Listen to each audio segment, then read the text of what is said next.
with messages from beyond.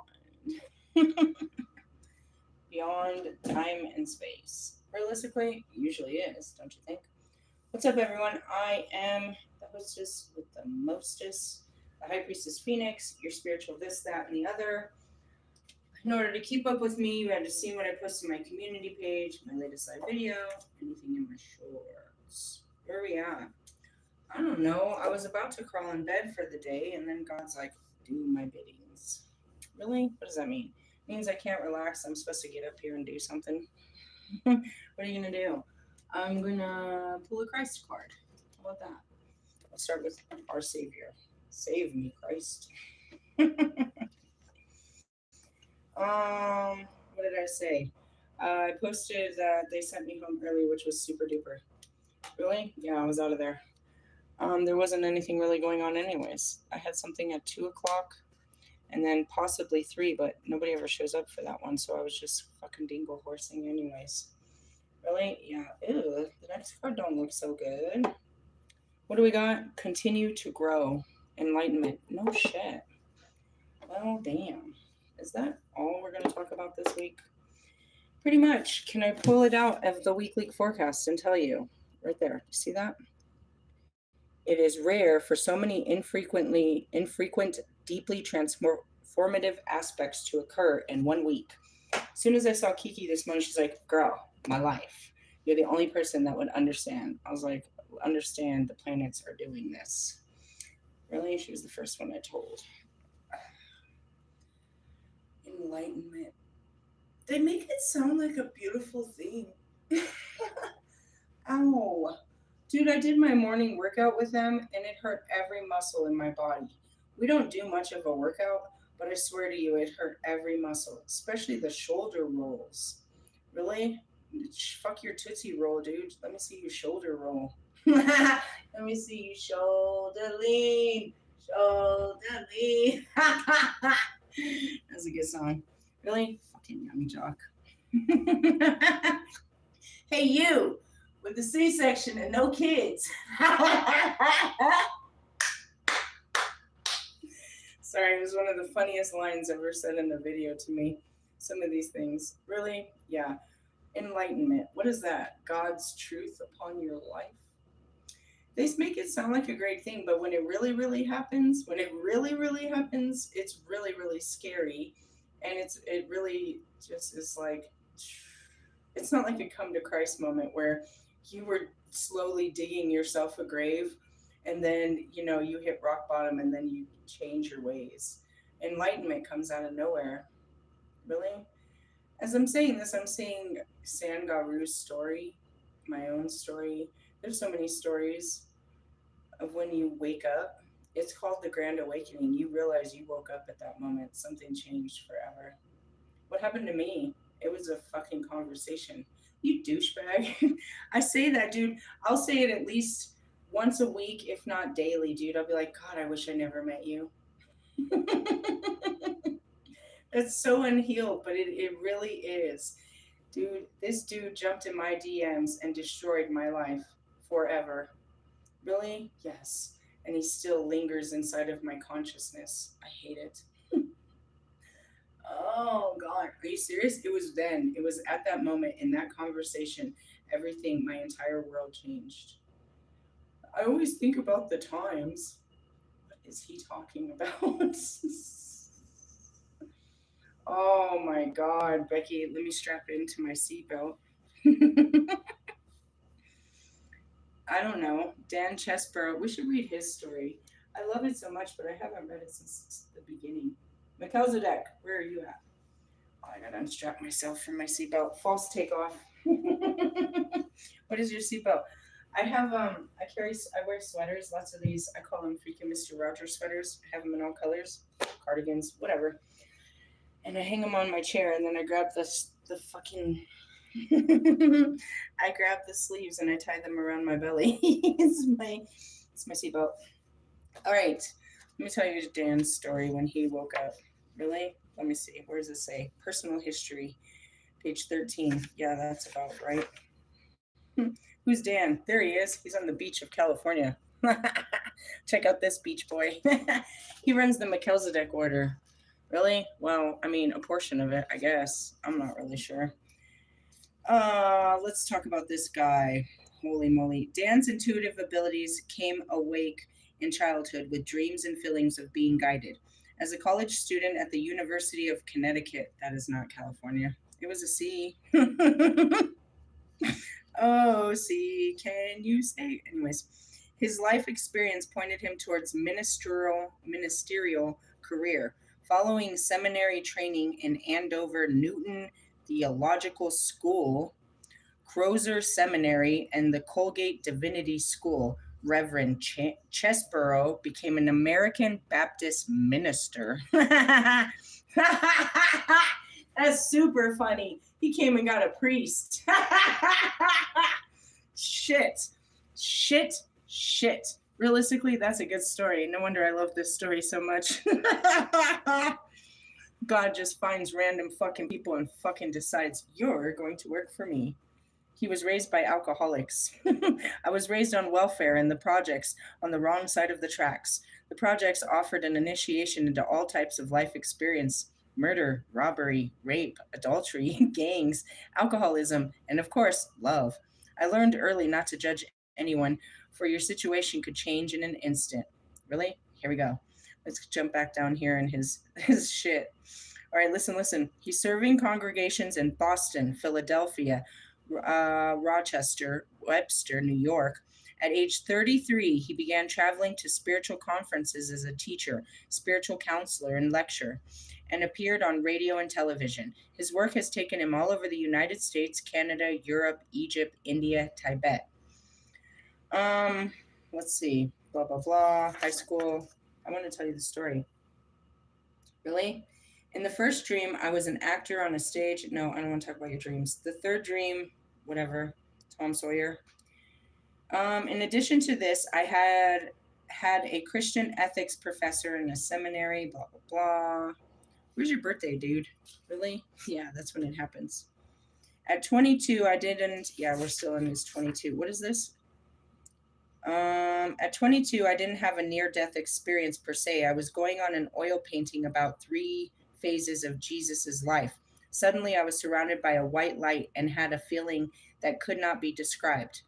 Only words came faintly is love, and yet the feeling was far from that.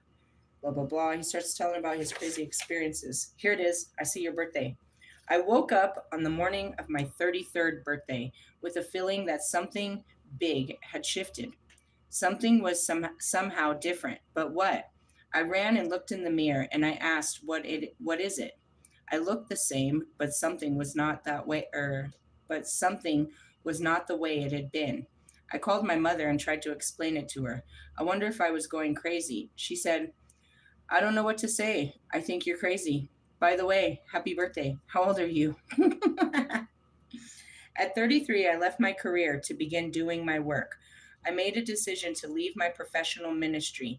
I had served the church for 8 years and felt a call to take my career to another direction, move to a new location perhaps. My inner guidance said, we have a larger congregation for you. Little did I know that the congregation would become a planet. I had all of this and it's in those videos, bro. It's all in those videos of when I had the prophetic dreams and the callings. And it was happening and everybody thought I was a fucking lunatic, but I was documenting what was happening. I was speaking with light beings. I was having these visions, dude. And that's it. God called me away from my music, dude. He said he had a bigger stage for me. Swear? Oh man, it was crazy. I documented it. I have video of me looking crazy, dude, of what I said and how I was acting, how I was following it. You know what I thought about yesterday that I hadn't thought about the whole time? Because I had washed my car. I'm sitting there in that enormous crack in that window. It was not that big. But do you know where it came from? There's an enormous story behind that. I was driving. It was a lesson to be learned. I was driving to DIA. I was on my personal time. I think I was watching Formula One at home. And Raj called me. He hasn't talked to me forever. And he called me and asked me to pick him up at the fucking airport and give him a ride. And on my way to drive to see him, the window cracked. It just cracked. It just cracked down the street. It just cracked. It was the weirdest thing, and I felt this enormous shift. Really, there was all these crazy things that were happening, and I documented all of them along the way. But this is another one of those, Wolfman stories. If you want to give up your material fucking possessions and go praise God on the top of a mountain, this is really cool. This is his story, but you got to meet this chick later on, Jeffrey. Jeffrey gets took by the Holy Spirit too and ends up at his door. I don't know what happened with them, but it was a really fun story. Anyways, I had left, what did he say? After I had left the church, no one wanted to hire me. I would go for an interview and end up talking about spirituality with the interviewers sitting at their desks listening to what I had to say. I remember walking out of the building into the street thinking, maybe this is what I'm supposed to do, talk to interviewers. Shortly after, I began teaching adult education classes in spiritual development and dreams in Rochester and Syracuse, New York. At least it was a job and a way to support my family. That was it too, dude. I got out there and I said it. I was like, I'm just pouring out fucking Kanye. I'm fucking spiritual fucking vomit of the mouth. You didn't even ask, and it just comes out of my mouth. What? What happened? I don't know why, because somebody didn't put it back into the thing. I was 44 years old when I had an experience on an airplane flying from Nepal to Tibet. It says where, but I'm not going to try to pronounce those cities. As the plane was taking off, I began to feel all of this energy was leaving my body. I became weak all over. I couldn't raise my arms to motion to my friend, John, across the aisle, that I needed help. When he turned and looked at me, I realized I was in distress. He helped me to the back of the plane in a bathroom where I proceeded to get very sick. I don't remember what actually happened next. The memory that I had, I'm laying down on the floor of the bathroom, four or more people asking me if I'm going to be all right. The rooms seemed full of people. There were two dressed in white, so I remember. Mind you, this is impossible given the size of the aircraft lavatory. Next, they put me in a window seat looking over the mountains as we approached. The next memory I have is a long tunnel, and I'm looking down as Tom and John are taking me off the plane. Really? He went through a portal, bro. It really happens. As he's saying that, I can remember what happened when I drove through the fucking mountains of San Diego into San Diego. Really? Yeah. Something happened, bro. And I just remember it was like flashes and crazy shit. And it happens not just there, but this is the one that came to mind. It's like you walk through this other dimension. That's what I said is on the top of that mountain up there. You walk through portals, dude. Really? Mm-hmm. And the effect it has on your body. Tom is pinching the back of my neck at the base of my brain stem to keep my body, a technique that I learned later in jiu-jitsu masters to keep someone alive in their bodies. I remember being in my body as I left the plane, touched the ramp at the end of the stairway leaving the plane. There was a tunnel again. I watched my friend Gary walk me into the hotel. Once I was in the room, I became cold, covered myself with blankets. Tom Sawyer came to me in my room, brought a small pillow. Tom Sawyer, really, he's talking about that one. Brought a small pillow that he used to ease his back pain. He tossed the pillow on the sideboard of the foot at the foot of my bed. We were in, I don't know, Lhasa to do a sacred ceremony to anchor the blue Christ light and find a holy place in the city. I asked Tom if I was not well enough to do the ceremony, would I be able to do it? Meaning, was it spiritually correct or permissible for him to do that? Son, I am here to do whatever you ask, Tom replied. When he left the room, I crawled out of bed and took the small pillow, clung to it, and fell asleep. I was often sick as a child and slept with a teddy bear for comfort. When I was whatever. I was very much better in the morning. Met Tom for breakfast and had brought his pillow. Oh, maybe this is the other Tom. Really? Yeah. There's a whole story in this of how this person. Never mind. Let's see. Many months later, I learned that I would have died on the flight had Tom not come on the trip to keep me there. Then I remembered having driven home from work that night, crying from exhaustion and frustration, and saying to the boss that I had had enough and I wanted to come home.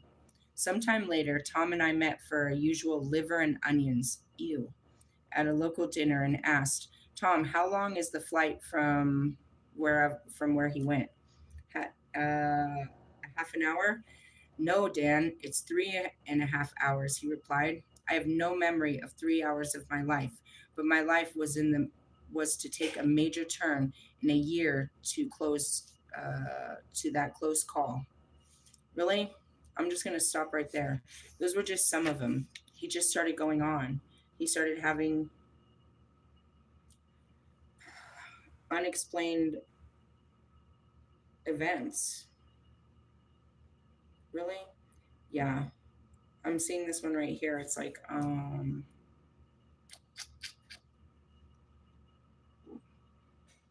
planned a trip to Tibet and Egypt with a number of priests from a school. I mentioned that a few months prior to leaving, I was driving home exhausted from my office. I had had a very bad day and was distressed. I was crying on the way home in my car. I begged God to please bring me home. I've done enough. That's really funny. Wherever he is, I remember how I was in Las Vegas. Dude, by then I was burnt. I cried. I just want to go home, God. I just want to go home. I don't want to do this anymore. I can't do this. I've had enough. I want to go home. And he said, Go home. And I'm like, I can't. I couldn't even see home. It was only 11 hours away, but I was so lost. I couldn't even see home. And he had to make it real. And I'm like, I'm going to get there and I'm going to be fucking homeless in my car. He said, It'll be okay. It pretty much happened. But I just wanted to come home. I had been traveling for years. I didn't even realize it had been years. I wasn't still. I was just so burnt out by that time.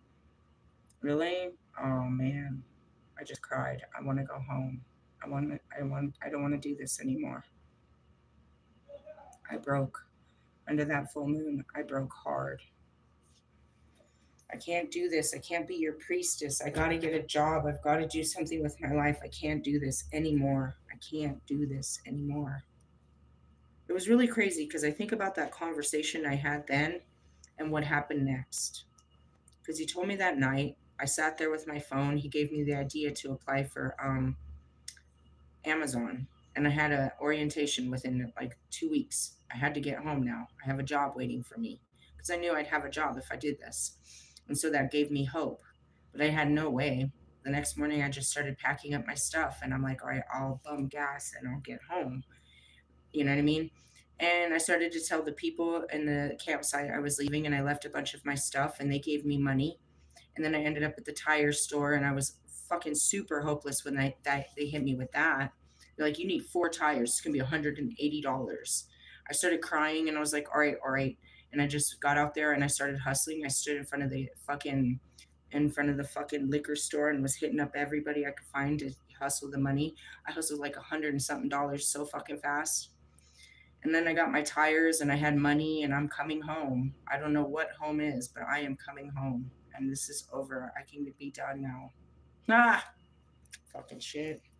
Really? Yeah. He said, I'm done. I was tired and I just wanted to put this burden down. And of course, the universe picked up on this and came to understand afterward. An arrangement was made for me to die on that trip to Tibet. I detail this above. Here is an interesting addition to this story. Tom Sawyer was given a dream, and in a dream, he was told that if he went on the trip to Tibet, he could keep me here, that I would have changed my mind about going home, and that I could stay on the earth plane and continue to do my work. Well, he was apparently going to go home. Really? I've had those moments. Those come with paradigm shifts too. It's like, I just want to go home. I don't want to be human anymore. I say that all the time. Suicidal thoughts are part of this journey. It's not that you want to kill yourself, you just want to die. You're done. You just don't want to wake up the next day. You just don't want to wake up. It's not like you're going to hurt yourself, but those thoughts do come along the way. Really? Oh, I would say at least 4 times a year. If you're doing as much as I was, I'd get them at least 4 times a year. Where it's like, I can't. I don't want to do this anymore. I don't want to play your fucking game. I don't want to be here. Really? The last one I had was in a video that none of you saw where I told God I was going to kill myself. It's like, fuck you. Fuck you. I'm not doing this. And you can't make another, and I'm not doing this. I'm not doing this anymore. Really? Yeah.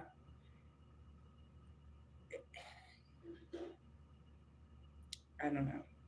There's death isn't a way out. You just don't want to continue the road. Death is never the answer. You just want to die.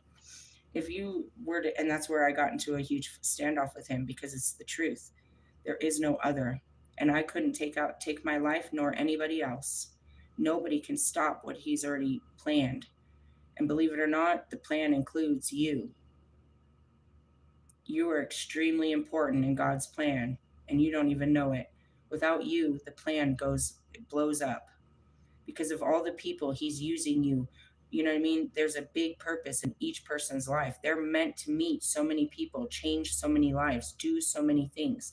Their very existence changes life for others.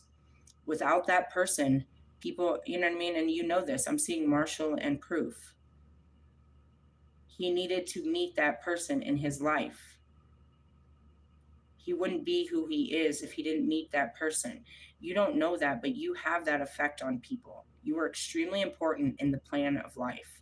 Each life is so important. And when they die, it was never an accident. This was the time because you can't, it's never, it looks like a freak accident. They're always accidents because you believe they were supposed to live, however you project onto their life. But truthfully, no. And you know what I mean? Like myself, I'm here for 99 years. Some people would be like, wow, that's awesome to live that old. Yeah, perhaps if I was living on a fucking beach and, you know what I mean, just living the best lives, the best years of those lives. But each of those years are orchestrated and are filled with so much God's work. Really? Yeah. You don't know what God's plan is. You're just going with the days, but I know what God's plan is on my life. And it's a heavy burden. You know what I mean? And nobody else can carry this. Nobody else can do what I came here to do. And that's the same to go to all of you. Your life is a heavy burden, but nobody else can live your life. You signed up for it. Your life has so much meaning, but you're not by yourself. You're not alone on this. You're never off of your track. You're always on track to what you're supposed to be doing in this life. Really? Yes. Let's see. It goes down to here before the day of operation, something in Kentucky. Somebody said, must feel like a little kid before Christmas. Something. I don't know. I'm going to stop right there because it just keeps going on. This one, it's just more and more crazy experiences. I have emotions and thoughts and feelings, and maybe they're fantastic, about the time when Jesus was here, especially the crucifixion. I've been burned. It has been burned into my brain. As a child, one of the first drawings I ever did was the crucifixion of his burial in a cave with a stone rolled in front. One of the first pictures I ever painted, was this. I had no idea what it was when I was painting it.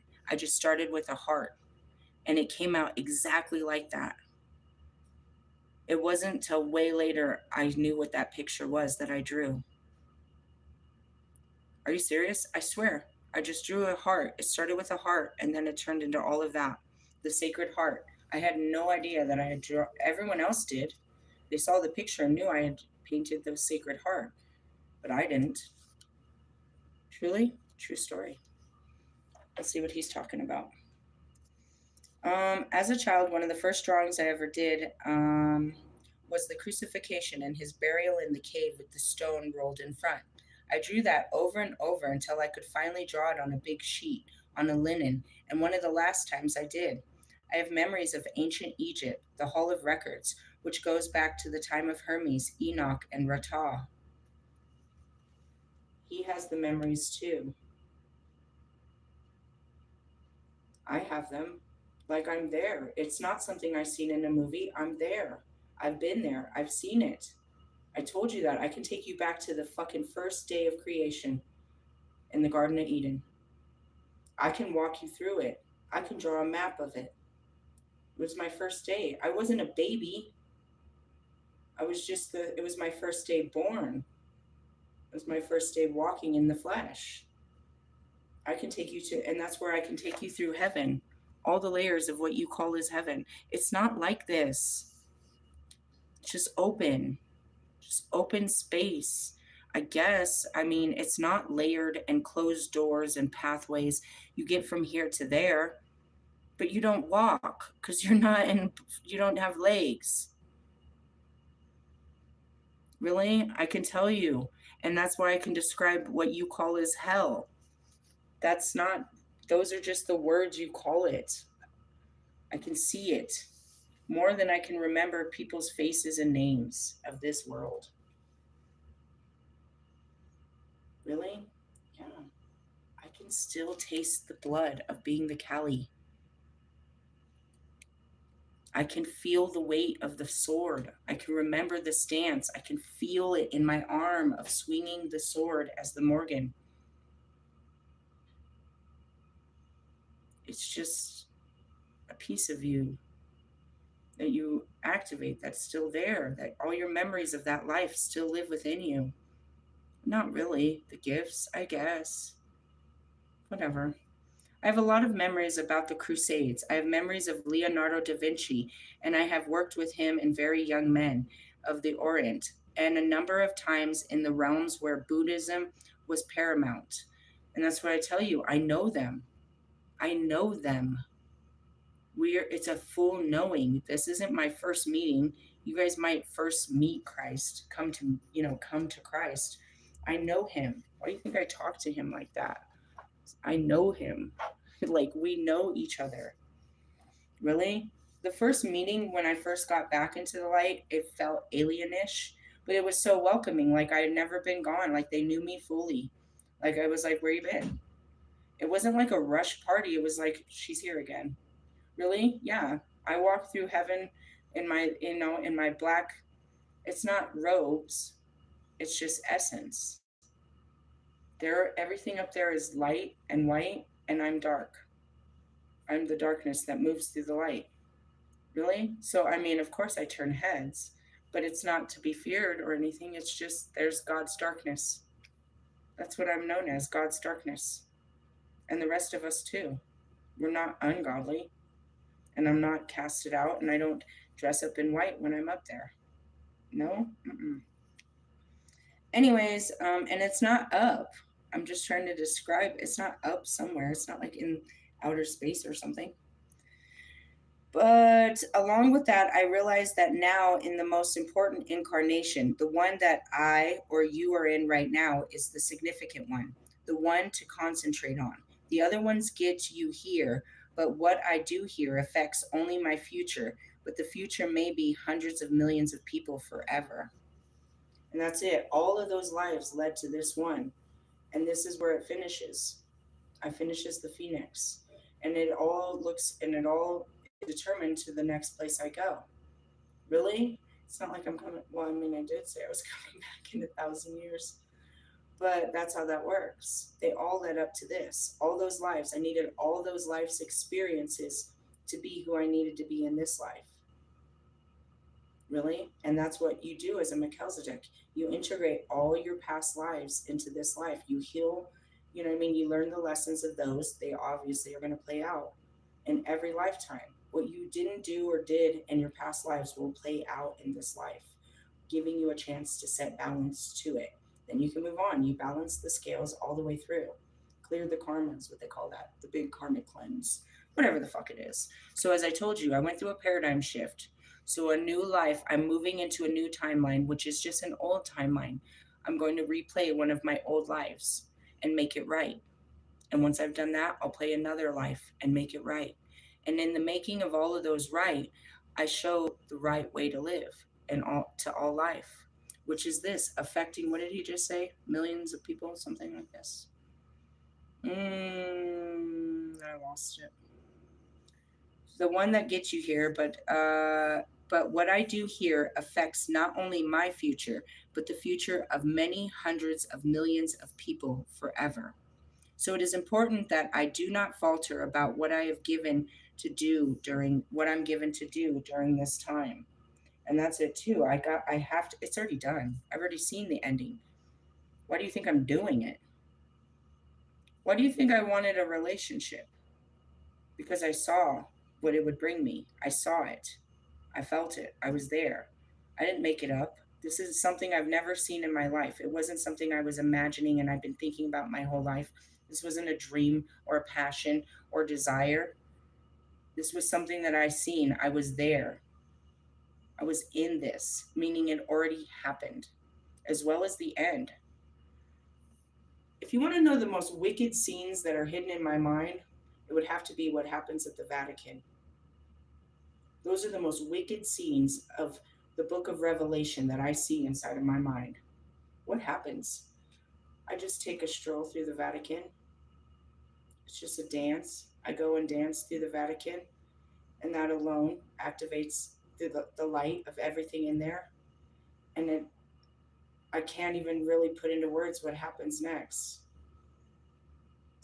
An unbelievable earthquake.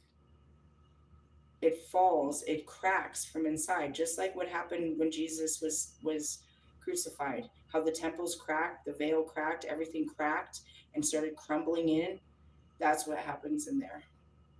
But it's not just that, it's what comes out too. Really? Yes, and other beings from other planets are there during that time. Really? It's some crazy shit. Really? Yeah. When we talk about truth and lies, and this is the time of truth, they've hidden all the truth within those walls, within that city. And you know what's weird is because it had to be talked about today. I'm looking at my schedule, right? And I'm writing it down.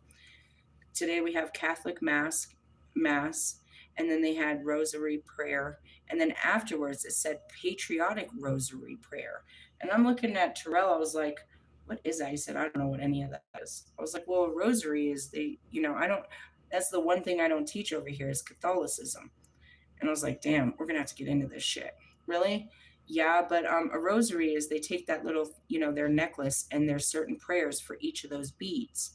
So then finally, when I saw my boss, I didn't see her till 11 o'clock today because she had meetings and I had classes. And when I saw her, I asked her briefly, and she says, well, they do their rosary, but for each one, they pray over a particular state, nation, or country. Like, oh, wow. There you go. Realistically, yeah. But the Catholics, the Catholic Church, oh man, you should already know that they're the biggest fucking lie, and they're hiding the biggest secrets. Really? Yeah. We don't have to go and break in. It'll break out. It comes out. The truth breaks out, bro. We don't have to break in to find the truth. The truth comes out. Really? Literally. What do you mean by that? I don't know, bro. Think about it. They really do have every magical relic that they ever could get their hands on throughout all time. Anything that had any magical properties from the beginning of time. I would not be surprised. I'm feeling it. They got Excalibur in there. They've got all of it in there, dude. All it needs is to be awoken. That shit is magical on its own. Let it free. Really? Where's it going to return? It's going to return to its rightful places, dude, whatever it may be. And that's down to the basilisk. That's down to everything they have hidden in there. I don't mean to take you on a crazy conspiracy theory, but it's the truth. The whole truth and nothing but the truth. As far as that, yes, I've seen the beginning and I've seen what you call as the end, but it's just the new beginning. I've seen God's promised land and what he promised to you. What do you think I'm here fighting for? I literally am building most of it. Really? I've seen how he wants it. Just like he gave them the fucking exact fucking, you know what I mean? um fucking cubic units to build the tabernacle. He has shown me exactly many times of sitting down with these blueprints of what he wants me to build these spiritual communities for. He has shown me how to build the houses, how to build the community rooms, the gardens, the fucking walkways, everything. The trees, everything. He has shown me a whole Sims simulation inside of my head. How are you going to do it? He's going to provide the lottery. But to start it, the whole documentary and all that money starts it. We build them here in America, but they're not just here. We build God's lands for all of God's people all over God's world. It's His world, and His people are everywhere. Really? Mm-hmm. Who are they? I don't know. Only He does. Really? And you can tell God's people when you meet them, but you don't know them right away. They're hidden. They're just like myself. They're put apart. Really? Mm-hmm. Those are the ones. Those are at least the 144,000, the leaders that are going to help. Something like this. These people that get woken up and they get called to their spiritual freaking duties, which is to spread spirituality. Spirituality is the end of religion. You do know this, right? And that's why they feared it. There should be a big can of them or multiple cans. If not, I need to go to the store. I know. There's just different types. Refried beans, and you put them on the low burner. I freaking tried every other burner I want to turn on, so I just used the ones you used. They take a while to heat up, dude. I used the one that you used for spaghetti. All right. She's learning how to make crunch wraps on her own. She refuses to chill, and I'm gonna let her. Because if she figures this out, then I don't have to do it ever again. So, amen. Really? Hey, don't tell her, but she's a Betty Crocker. She's a girl. She can cook. She's exerting her ability to be a kitchen witch. Really? Well, if she's onto the beans, then that means she's somehow managed. She said she watched YouTube videos about it too. She managed to freaking brown the meat and season it with taco seasoning. She's like, "Do I use all the meat?" It's like, "Yes, it has to be for a whole pound." So now she's moving on to the beans. Really? Yeah. She's a Sagittarius, so they learn different, just like myself. Really? Yeah. Hands-on type shit. Move on. Anyways, going back to this, yeah, I've seen it all, and it's glorious and whatnot. As far as your life, that's where it comes real interesting. When I meet people, I can see the calling that God has on their life too. Really? Why? Because it typically aligns. I can see you, you know what I mean? I live in the future and I can see where you're going. And typically that's why people hate me, is because I can see you're fucking not going, you're going to hell. I can see what God wants for you, but I can see where you're going to go with this, if you know what I mean, not meaning with the calling, but where your current trajectory leads to, which is fucking nothing. Realistically, yeah, and people hate that. It's like, ugh. But if I had never came to the 12 and told them about, God's calling on their life, then they would have just gone on thinking that, there's just here to be, stupendous rappers and shit. If I didn't tell them what I knew about their lives and their purpose and who they were, then they really wouldn't be shit.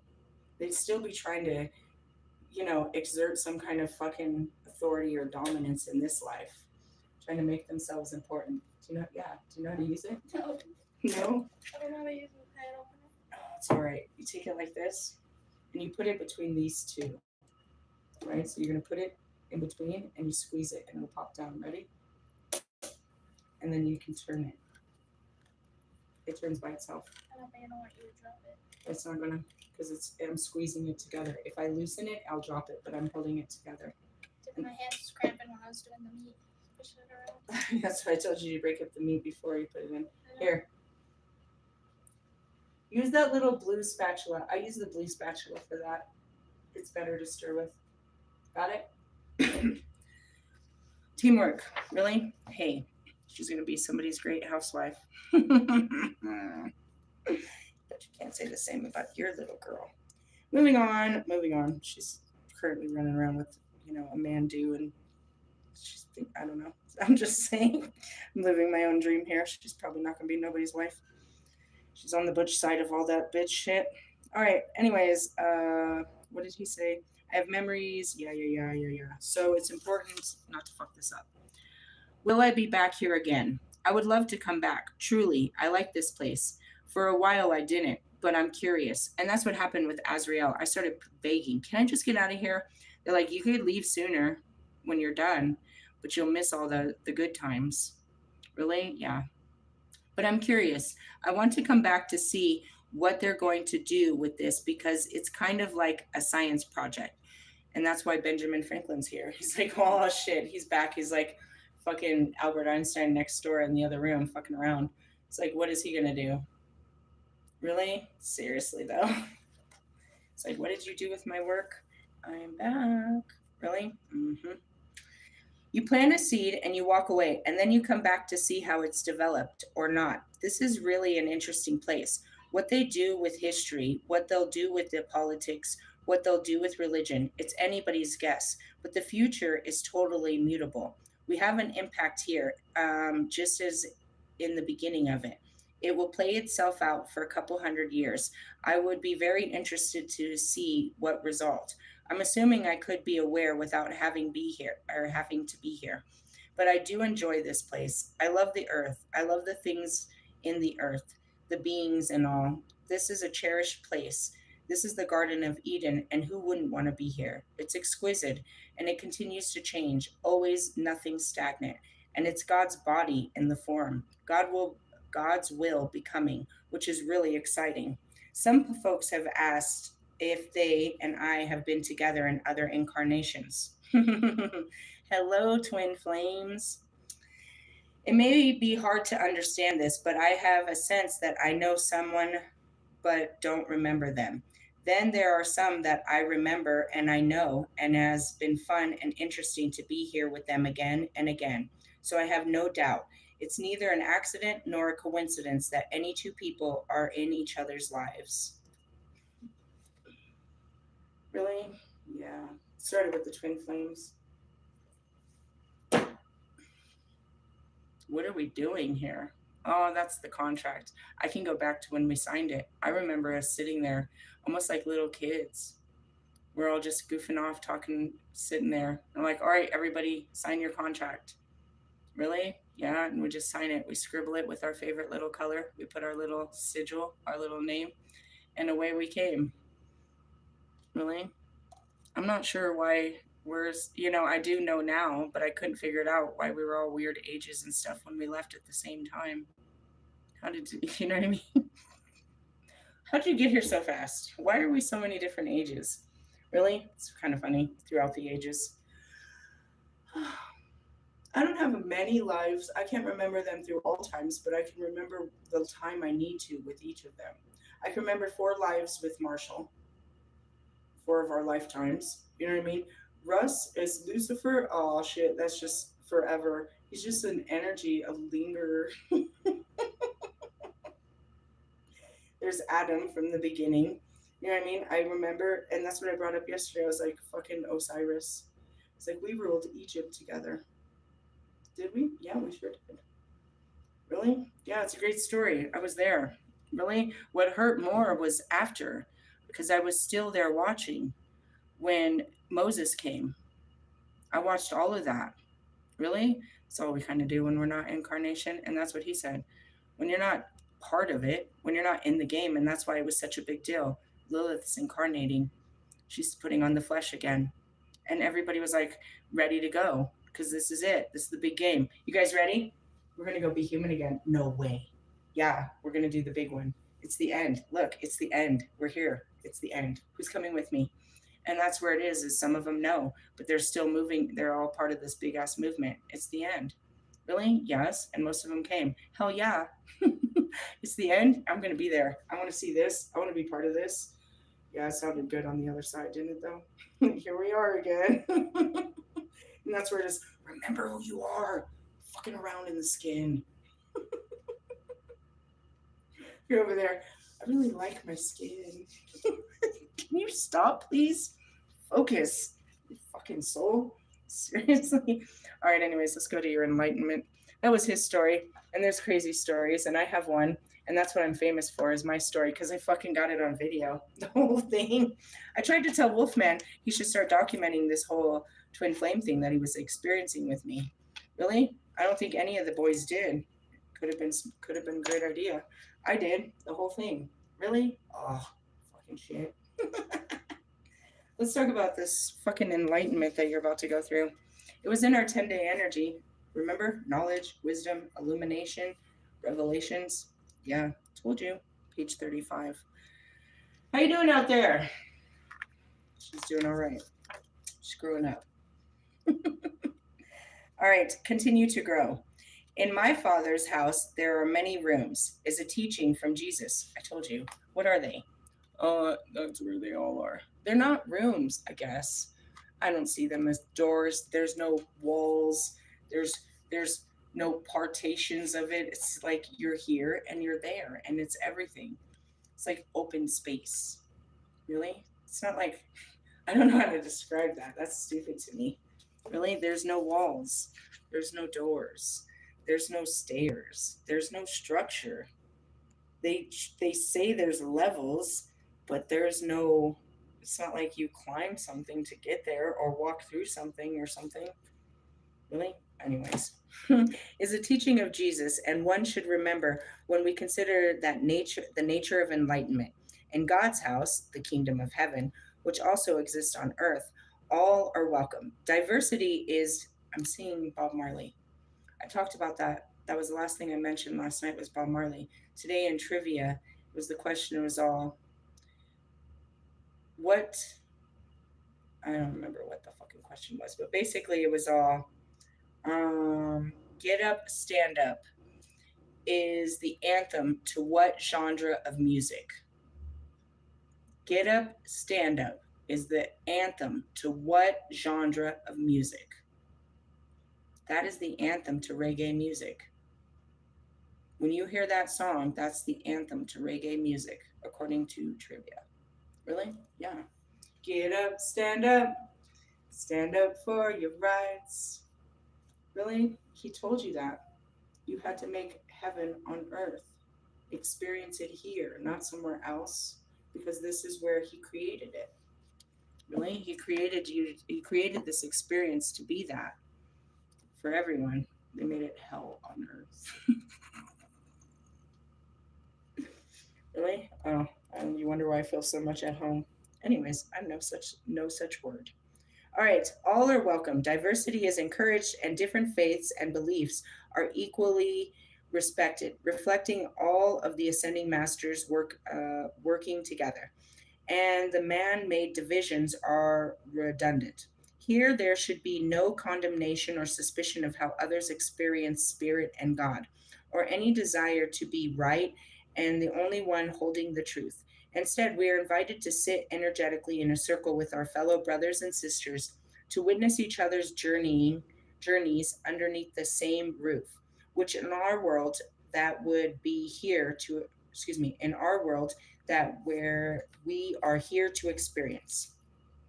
We can learn from each other and grow as we seek to deeply understand, listen, and engage. In essence, that's not just one way to experience God. Christ consciousness qualities are shared by many who seek to put love, forgiveness, and compassion center stage. And that's what I said. There's so many people that are Christ like that have never read the Bible. What does it mean to be Christ, the Christed, your Christed self, to operate out of love, compassion, understanding, forgiveness, kindness, to be gentle, to be generous, all of those things, to be joyful, to have patience, the fruits of the Spirit, bro. People exhibit that all the time. Really? You can say based on their skin that they're Buddhist, or they're like Buddha, or they're like Krishna, or whatever. But it's just that to carry those qualities. It's not about being a Christian, it's being Christ like. The Christ consciousness qualities are shared by many who seek to put love, forgiveness, and compassion. All right, who do we have right here? the God of forgiveness, the Lord of forgiveness, the Lord of compassion. There we go, sitting in our little seaty seat. And the Lord of love, the Trinity. Why are they called that? Have you ever studied their teachings? Christ taught you to be forgiving about everything. Be understanding. Be kind about it. He's the fucking bringer of forgiveness. He gives you forgiveness. If you give, you shall receive. Krishna taught nothing but love. He taught you nothing but love. He loved you and taught nothing but love. Buddha taught nothing but compassion. How can you go wrong with a leader that teaches that? But I ask you this, all the Christians, the Catholics, everyone that studies Christ, how, the chief says, how can you be Christ-like when you do not forgive others of their shortcomings? How can you pretend to be anything close to Christ when you have no forgiveness? You can't. He is the Lord of forgiveness, and you don't grant forgiveness. You're not a Christian. Or maybe that's what you are, but you're not Christ-like, and that's what I said. Christians are not Christ-like. They're judgmental. They hold you to the fire of your shortcomings. Christ said, forgive them. And in the Bible, it asks, how many times? 70 times 70. Do the math. Never stop forgiving them. Why? Because God will never stop forgiving you for fucking falling short. As above, so below. Really? Hey, she's cooking it up. I can smell it. Really? I finally smell it. Moving on.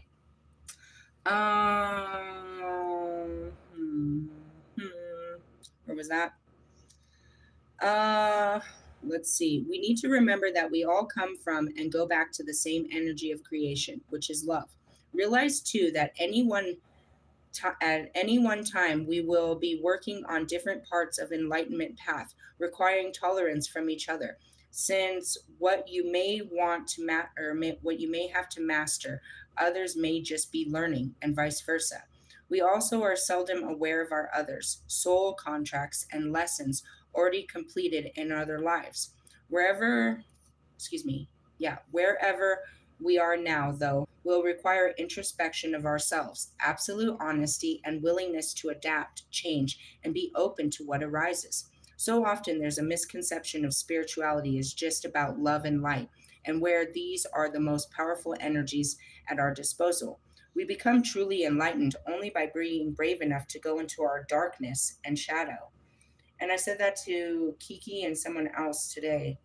We were both saying it. I was like, no, that's facing your karma. I was like, listening to your heart is different. And I said, how do you know when you're listening to your heart? Because it's asking you to do what you've never done before. Here, there's no escape from our flaws, selfish acts, and unkindness. We must face unpleasant truths about ourselves, what we have done. That's the shadow, bro.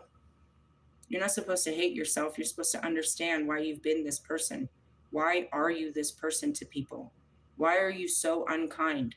Why are you so unforgiving? Why are you so cruel to certain people? And is it just certain people? Why are you like this to people? God didn't make you this way.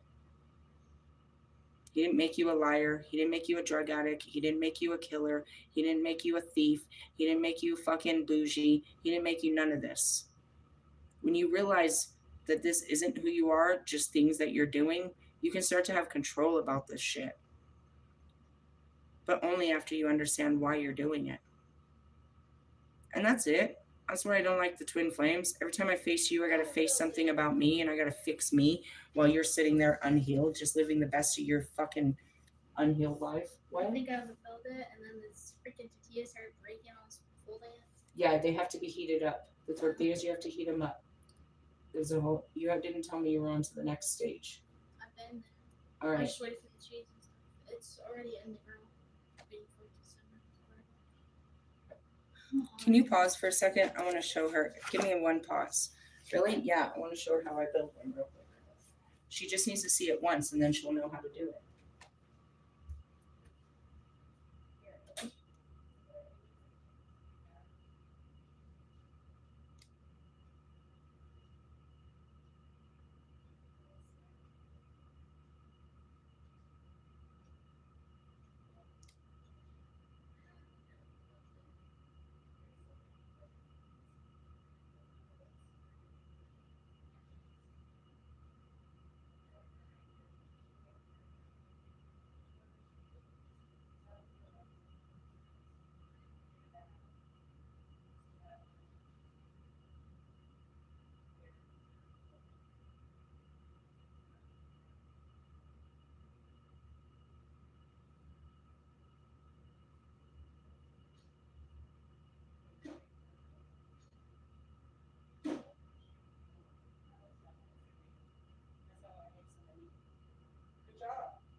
Bro, she made the biggest fucking crunch wrap I ever saw.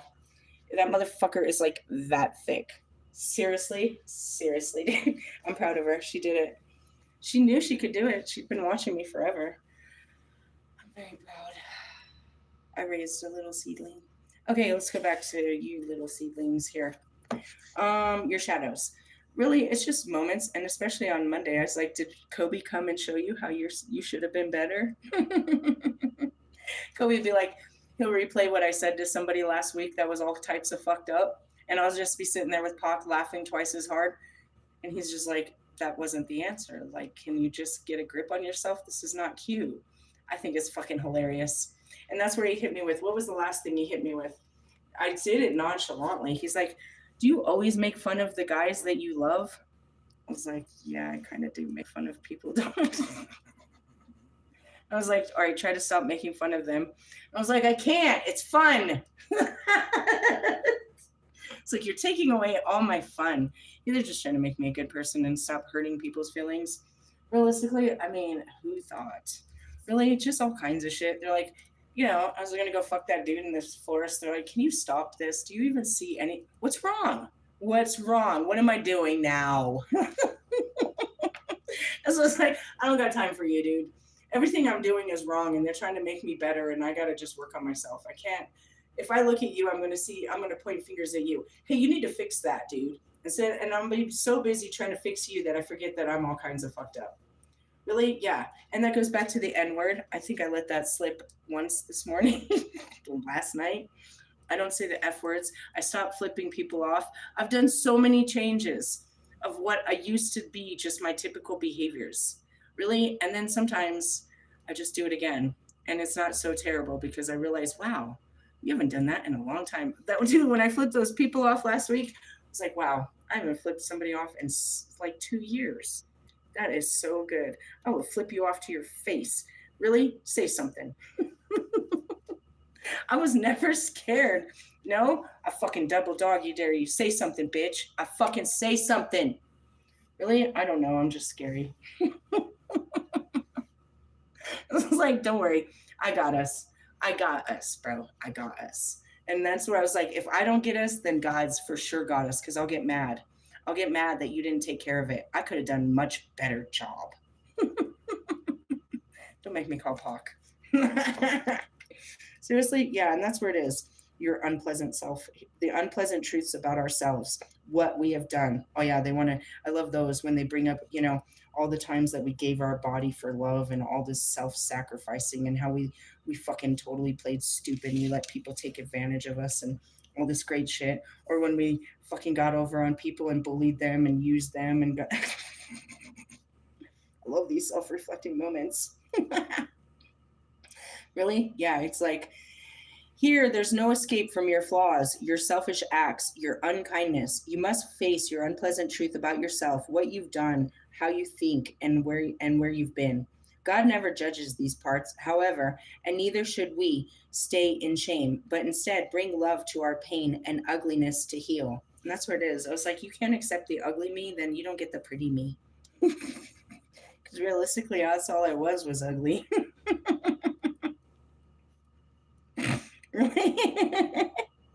It got me so far in life. It's just not going to do well in my ministry work. But if we have to face a bully or something, bro, I got us, bro. I got us, bro, for reals. Ugliness to heal, enlighten, and transform the hidden corners of ourselves, and all we are. Acknowledge the sacred inner journey you are on, one that can help via self practice, reflection, mindfulness, meditation, fresh fruit and vegetables, and perhaps yoga and another form of holistic exercise. By going within, we understand more of what manifests outwards as a result. Seeing the mirror effect of what we are and can then attract into our lives. We become more, dude, I'm seeing Kiki. You keep thinking about your ex, dude. He's going to call you if you don't call him. You want this to happen, bro. You're acting like you don't want to. Why are you even doing it? If you're drawn to do it, just do him again. Just do it again. Go do it again. Stop the inner war. You'll finally get to a place where you won't want to do it again, but you're clearly not there right now. You want to do this again with this dude, then just do it. I support you in your energy. Realistically, because honestly, you can't force your healing. You haven't healed. You still want it. You still want a bad thing. Go be a bad girl and just until you learn your lesson. Really, that's the way of the dark, bro. I'm not going to deny the truth. I know what you want. You know what you want. Just go do it. Really, I know you want to be better, but you just seem, if you don't, you're still manifesting it. You're not moving on. You're just pretending you are. Really, you're trying to be strong when you're actually just being a weak ass. Really, I'm serious. It's not about being in the devil energy and always giving into your temptations. But her and her Mercury retrograde and her ex, like, she brought it up and it's like you want him, you want this to work. You're hopeful that you'll see him because it's Mercury retrograde. Ride the energy, girlfriend. It's, you know what I mean? I feel like you should be listening to Wolfman. Go get your man. That's it. You're going to keep being drawn to the flame until it burns, and then you won't. You can't force the reality of you haven't learned your lesson, but you will. And you can't teach someone a lesson. And it sucks to sit outside of them watching them learn this really tough lesson that you already learned. You're like, are they ever going to learn? Nah, how long did it take you? And most people have never even been through that lesson, so they're not allowed to talk. You're just the audience. You get to just watch them learn. Hey, it smells a little burny out there. Flip the tortilla. Hold on. I'm going to set something off. Hey, flip the tortilla. It smells like something's burning. Yeah, I don't want to hear the fucking fire alarms. They're pretty intense in this apartment. They're intense. Really? Yeah, they're intense. They went off the other day when my candle blew off. So, whoa. Really? I'm pretty sure that tortilla or whatever I'm smelling is going to send it off. All right, anyways, pretty much go within so you don't go without. And that's what it means is the mirror effect of what we are and can then attract into our lives. And that's really what it is. Even if you're not taking action, and that's where it is. I can hear you trying to manifest me to call you because you're a pussy and won't call me.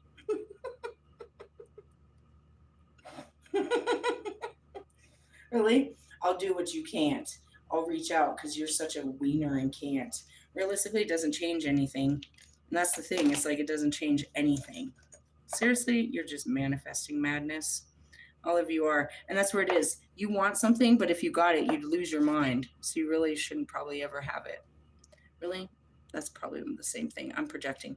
It's the same thing. I'll be manifesting a man, and I was like, it's not really. I didn't really want you. I was lying. Bullshit. I heard you. You were calling for me. Really? I'm not sure I was. No, I watched all your videos. They said so. Okay, sure, whatever. That's what I mean. You're calling in your own bullshit. You're calling in your next biggest challenge, and it could be the same challenge you haven't overcame. That's what really sucks ass. You haven't learned your lesson yet. Okay, do that again.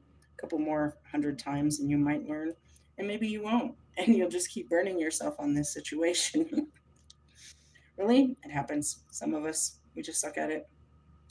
All right. Anyways, today think about whether you are spiritually growing or in a safe zone or are stuck, unable to expand into new ideas and ways to interact with the world. Is there something you wish to learn, an imbalance that needs correcting, like receiving or giving, or a new practice you would like to try? Be willing to sit and absorb the frequency of Mother Earth as she ascends in consciousness too, receiving her light codes, moon phases, clinical dates, and changing rhythms. As we say that, welcome to the new moon in Cancer. Really, what should you do?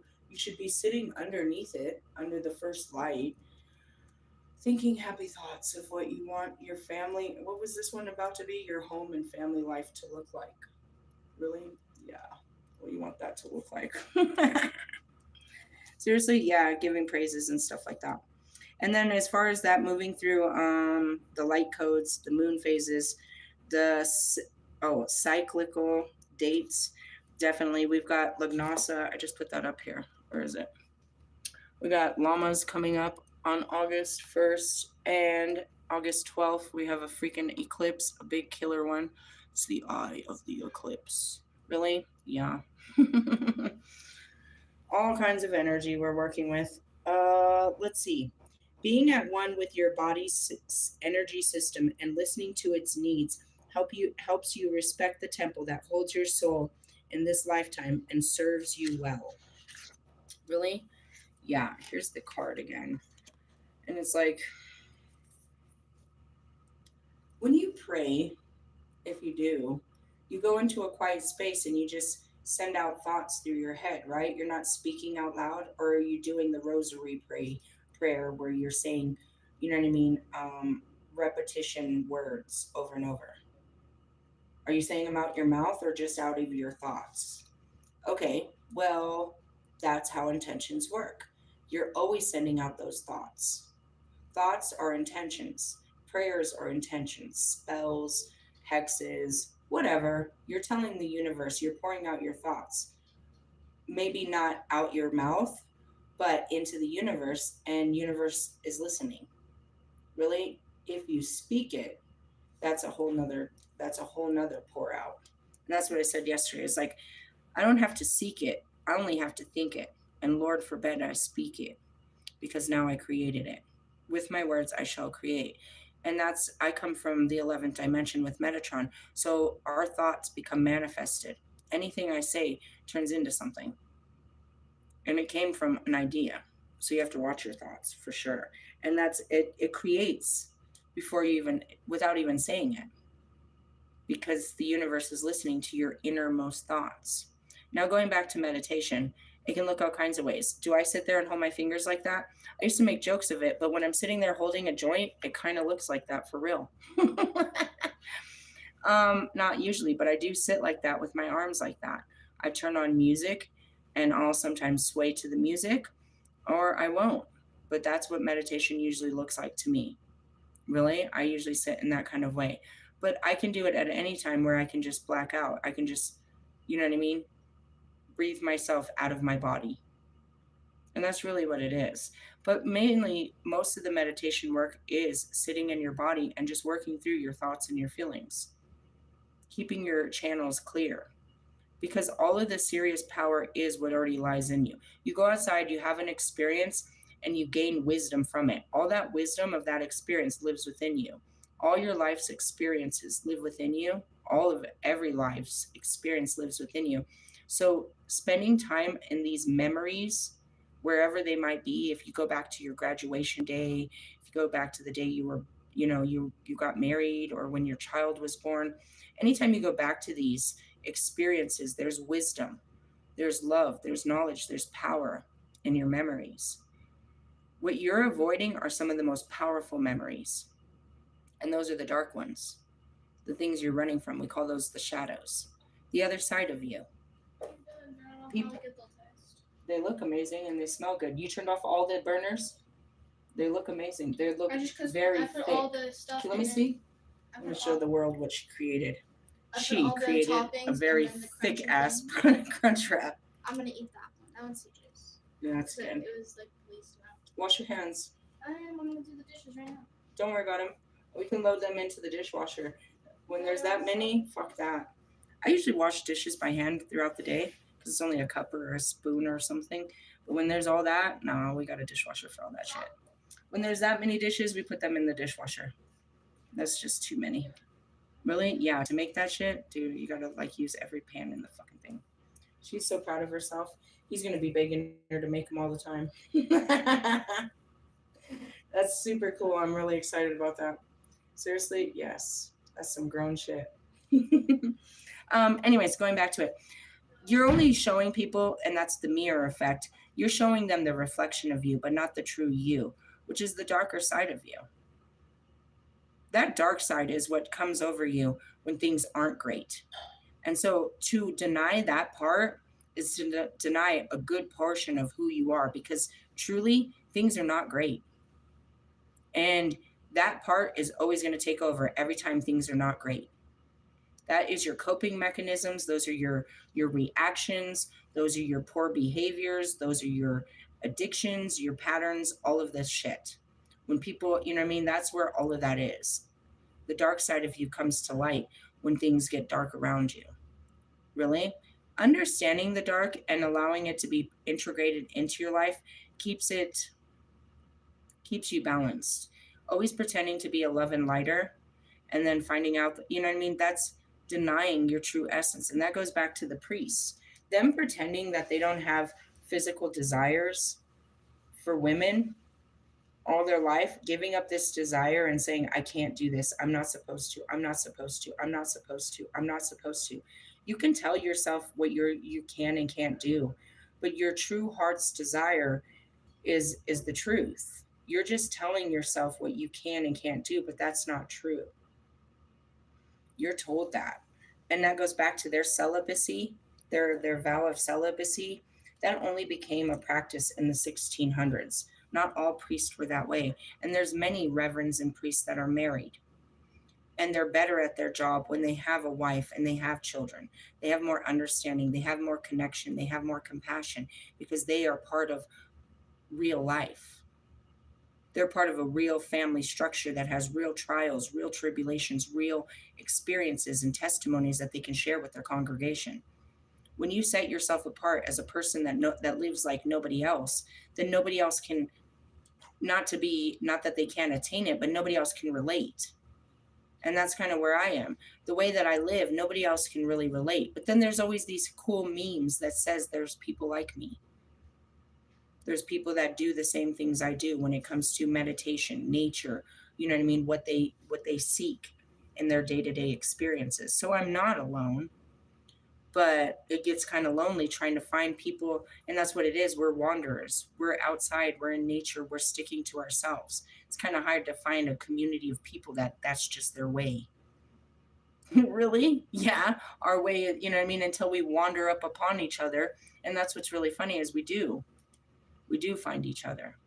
Weird places like spiritual stores or, you know what I mean, nature walks, shit like that. We find our people doing what we do. What we love to do is how we find people that are like us instead of doing what other people like, trying to find people like us. That's not going to work. Really? And that's what it really is just self-healing is a lot of time with yourself. It's not about completely being a single person or an isolated person, but spending a lot of time with yourself and just getting to know yourself. It's a self discovery journey. You don't know the lower self versus the higher self. And that's this journey is discovering the self that God made you versus the self that this world created. And there is a difference. There's a huge difference. Really? And that's the becoming of, you know what I mean? It's like you take all my past lives plus this life, and we throw a huge dose of Jesus water in there, and we start boiling this and see what's in the stew. We're brewing up something that's never been brewed before. Really? Yeah. When you take away the self of what life did to you and you start reprogramming that with a Christed self, you become a super cell. Really? Yeah, pretty much out of that world, because anything Christ-like is not of this world. And that's what he said. Live in this world, but don't be of it. Don't be like these people. Be better than these people for the people. Don't be better than them to be, above them, but be better for them. Really? That's what Buddha taught too. All of them, I promise you. There's no teachings about that. There's no retaliation. It's all about learning to be a good person and exemplifying that goodness to everyone else. That's all that's asked in most holy scriptures. Really? All those rules, don't come putting your rules on me. Don't tell me your rules to get into heaven and what your church says is good or bad. Don't put your religious rules on me and my connection to God. You're saying that I don't have a connection because you don't. You're saying I can't get into heaven because I smoke cigarettes, but that's your rules. You live by those rules. I live by God. If God told me not to do something, I would not do it. You're doing what man says, not what God said. They said that over and over. Christ told you to forgive everyone, and you're walking around with unforgiveness towards nations, towards family members, towards sexes, towards races, towards religions. Am I lying? You're all hateful towards somebody. And I'm guilty of it too. That goes back to it's like I carry hatred in my heart, and I work on trying to have compassion, trying to have understanding, trying to have forgiveness. And it's funny because it's like, I look at someone like Russ. I forgive him all the time, but I still have hatred in my heart towards him. I forgive Bobby for everything, but I have hatred in my heart towards him. And I know that's wrong. I'm justified. I'm allowed to be a bitch to him after he's been a bitch to me my entire existence. Why can't I be a bitch back? And that's that matching energy. Because God said, stop being a bitch. Wonder why I call you bitch. It doesn't mean me being nice to him is going to make him be nice to me. That's conditional. It's just I'm doing what I'm asked to do. They weren't nice to Jesus, but he was asked to be nice to them. He didn't raise his voice. He didn't scream at anyone. He didn't belittle anyone. He didn't tear anyone down, but they sure did it to him. And he showed you not to rise up like that. Says, let them. If they're going to fucking, you know what I mean? If they're going to strike you, give them the other cheek. Really? Yeah. What did he say? It was in that thing. If they make you walk a mile, offer another. Really? Yeah. And it's like, how can you run around saying that you're such a good person when you're not? When we know what it takes to be a good person and we're working hard at it. We're working hard and not, that was that post. You see that? I didn't slap that person in their face. That was maturity. That was self-awareness. That was growth. The old me, are you fucking serious right now? And that's where it is. You can see where you're getting better. You don't need to show everyone. They can see it. Like, damn, you didn't light them up? No, I'm trying to be a better person. Damn, you really is being better. I really am. I'm trying. Till the next one comes. It's like, oh, dude, you got me on my bullshit, dude. I was trying to be a good person. All right, I'll try harder next time. Are you even trying? It's a lot of work. You trying to stop lying? You trying to stop stealing? You trying to stop being fake? Are you trying to stop cursing? Are you trying to stop being judgmental? Are you trying to stop anything? Or you're just all forward? All go. It's an all go. As far as your enlightenment process, it's a creepy, scary story. Here's a story of some creepy shit. My favorite story is we all saw it, but I don't have the conscious memories of what happened to Kanye West. Nobody knew what was happening to him. But that was an enlightenment. He was going through an enlightenment. He was being called to a higher degree of person. He was in the middle of something. I don't have the timeline. In the middle of his, grand, life. He's married, he's having kids, he's at the top of his career, he's a fucking billionaire, everything's going good. He could be fucking president of America. God calls him to change his ways. He wants him to start building churches. He wants him to start making gospel music. He wants his wife to cover up. He wants Kanye to start exemplifying a good man. Kanye starts to build this shit. You know what I mean? He starts following these ideas, but people start questioning his sanity, and they start, you know what I mean, turning against him because what he's doing goes against Hollywood. He's trying to, you know what I mean, be a better person, and he's trying to turn the devils to the light, and that's not going to work. Really? No. So they all turned against him. They told him he was crazy and all of this shit, and he, whatever. Really? He became what they said he was. What? Yeah, make sure you thank her. She made him all by herself. Is it good? That motherfucker was thick as fuck. Made you a fat boy over there. Seriously? Do you see how big those are? Go order one from Taco Bell and then you'll know what I'm talking about. Really? That thing is enormous. Should probably put a fucking that's a quarter pounder right there. I'm proud of you. I remember when I was trying to tell my son, I think this was like a year or two ago, he was at home with my daughter's boyfriend, and it was Thanksgiving, and she was at work. And I told them to go buy a turkey and make it. I was trying to walk him through it so that she didn't have to come home from work and make Thanksgiving. The two guys didn't know how to do it. It's like, come on, this is what you're going to do. You're going to go get the turkey, and you're going to get a turkey bag. He's like, I got a turkey. I was like, go get a turkey bag. Then you're going to open up the turkey and pull all that shit out of there.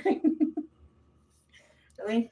And that's where it is. You, before you know it, you're raising people. You're teaching them. You're passing on your knowledge, your wisdom. You're making them smart. You're making them independent. You're giving them the ways of life. Really? Pretty soon I gotta get her on the road, dude. She's gonna be driving. That's so crazy. She's gonna be a great driver. Seriously, I put her in go-karts all the time. She's very good. Just needs her a little Volkswagen Jetta, right? Out there in a little Camry. All right, moving on. Your enlightening process can be all kinds of crazy. You just kind of, something happens and your life changes forever. You wake up. It's called an awakening for a serious reason. It's a series of waking up. It doesn't happen immediately. You start to open your eyes, and it's painful. You start to spread your wings. You start to learn. That's what I was saying. You know, before you know it, you're walking. You're not a newborn anymore, just sitting there crying. You're walking. You're like moving and shit. And what does that mean? You're taking big spiritual moves. You're no longer trapped by this whole experience. You're ready to take on. And that's that full card, evolve. That's the Phoenix card. We all start in incarnation. We have no idea what we're going through in life. We start taking the trials of life and we start going through it. And that's, you know, through the different suits of your mind, which is the swords, the cups, which is your feelings, the fire, or the wands, which is your willpower, and your pentacles. But then you hit the major arcana, which are major life lessons. You start hitting those. And then the last card is the world card, or the universe, depending on what deck you have. And that's where you've gone through this little trial of life and you've gained all kinds of wisdom, only to turn around and start a new year, to start a new cycle. We're going to go through this again. Maybe not the same trials, but you're going to take this, and that's what they call cyclic circle of life, right? So where are we at now? We're like seriously cooking in summer, but we're about to enter the harvest season, which in North America, we know that as fall in some sense or another. But when you stop thinking about it as seasons and start understanding what this season represents, which is a harvest, this is a reap what you sow. Everything that we've put into this year is coming for us. Everything, all the good thoughts, all the bad thoughts, all the good intentions, all the bad intentions, everything that we've put into this year, we're about to see what it came out of it. And that's where it is. Halfway through the year, almost a little bit after halfway of the year, you can see. You planted a garden and now here comes all the food. And some of you didn't plant good shit. You didn't have good thoughts. You weren't moving, you know what I mean, in good intentions. You didn't have good beliefs. You were thinking some scandalous shit all year. You were making some scandalous moves. You were being very desperate. You were being very low vibrational. You may have spent the first part of this year just partying. That's that one. Just sex, drugs, fucking casual sex, drugs, and parties. That sounds like fun, But then at the end of the year, come, you know what I mean? Come the holidays, you're not going to have much to deal with. You know what I mean? You're going to be dealing with shadows and shit. Seriously? Shit like that. And that's how that looks. So then after that, we go into the cold season where everything starts to die off. That means our whole life, we look at it as our garden. We're all given our life as a garden of Eden. And right now we're about to eat off of it. It's about to be full, the harvest season. We're really about to burst. Everything is growing. We have so much to eat off of. We have enough to share with everyone. You're supposed to keep some of that away because afterwards nothing will grow from the cold seasons. From October until March, you're not going to manifest anything new. Maybe a little things. You might be able to get some lettuce and some potatoes out of this shit. But no, we can't plant brand new seeds for a new year until embolic.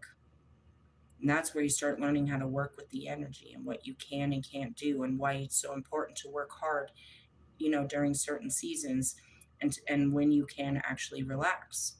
And it's really funny because as I say this, Lewis knows it. Europe still stays on that calendar. Europe takes a summer break. It should be coming up in August or some shit.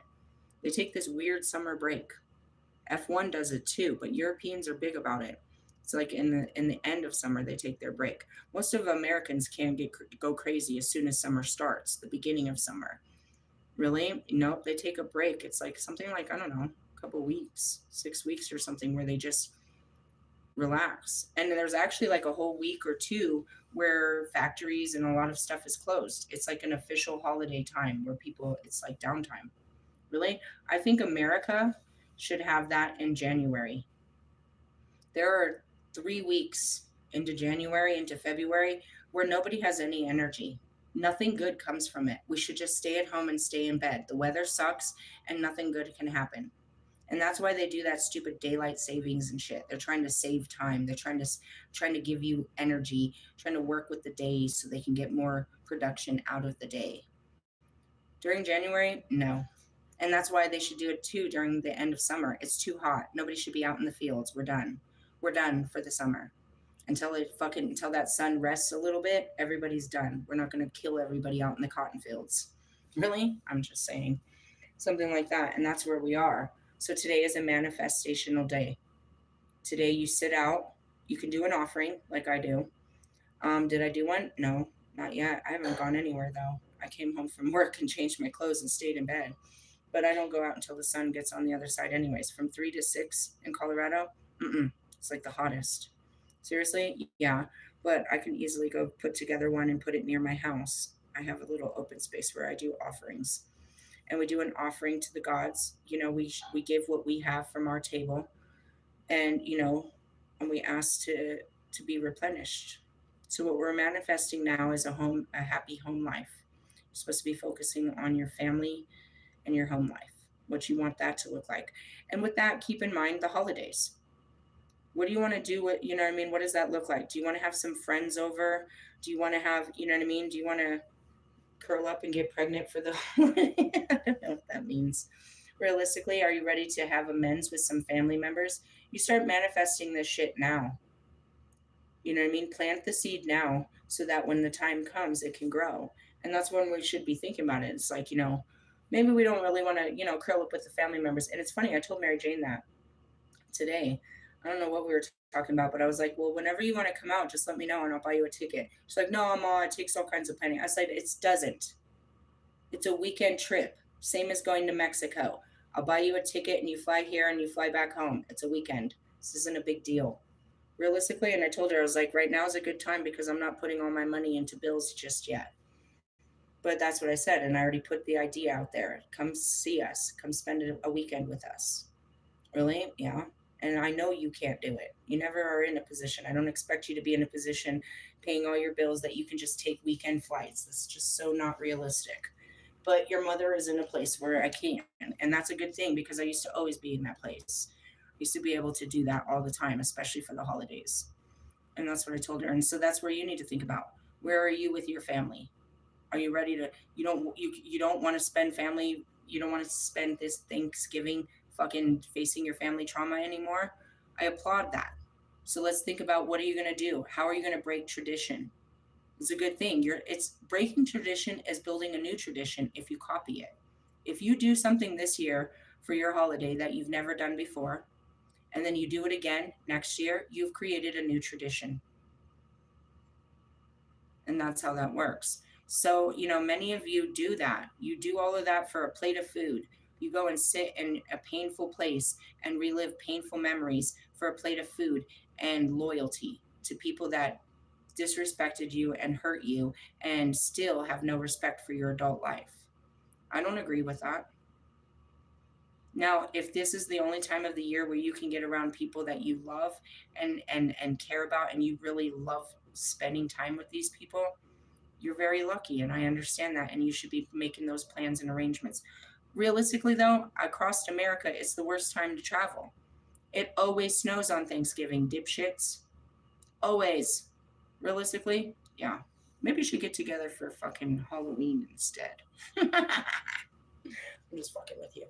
Seriously, and that goes back to Christmas and stuff like that. What do you want your family life to look like? Really? And for the rest of us with children, you got to be planning that. I keep putting that out there. I'm not trying to stress you. I'm trying to prepare you. They're going back to school, remember? Don't wait till it's the next week and you don't got it ready and you're all stressed out. You know what I mean? They already are setting that shit up there. Go buy a fucking glue and a 50-cent this and start buying a pack of socks and start getting them ready to get the fuck out of the house. You're going back. You're going back to where they put little children. Really? I mean, Jesus, thank God for school, don't you think? Need some help around here. And that's just it, is, are you preparing for this? What does your family life look like? And for you men that are single and you don't have no life at home, you better start getting that house ready for somebody to come in and visit, and start inviting people over. You don't invite people over because you don't like your house. Once you like it and you feel good about it, you'll feel good about inviting people over. Really, football season's going to pick up again. We've got some stuff coming through. You can start hosting. You can have a Friendsgiving. Get the boys together. Realistically, they're probably all going to order from somewhere anyways. Do any of your dude friends cook? Realistically, get the boys together. Don't sit around. You know what I mean? Family doesn't have to be blood. Realistically, no. I'm hearing that cool ass song.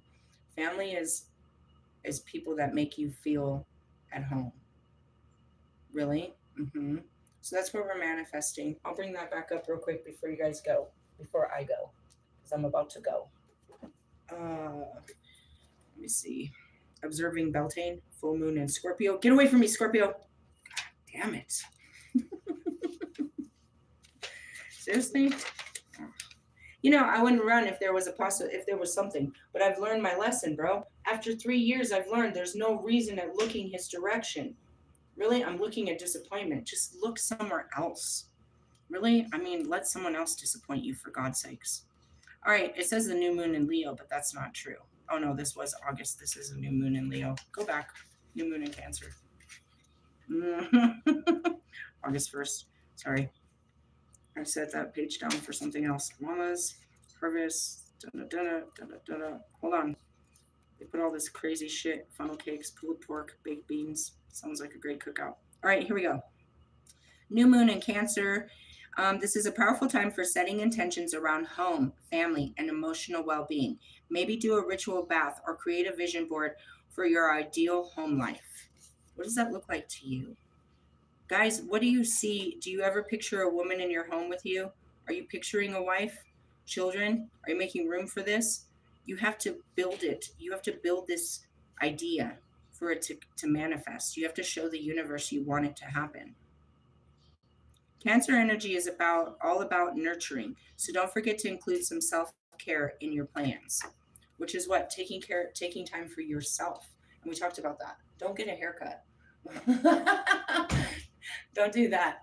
But stuff, you know what I mean? Where you take time to go, I need some new t-shirts. My work boots are all fucked up. You know what I mean? I ain't got, maybe you do. Maybe it doesn't apply to men. I don't know, bro. I don't know. Maybe you do need to go get your hair fitted or something. You know what I mean? You got to do something for you. Take care of you.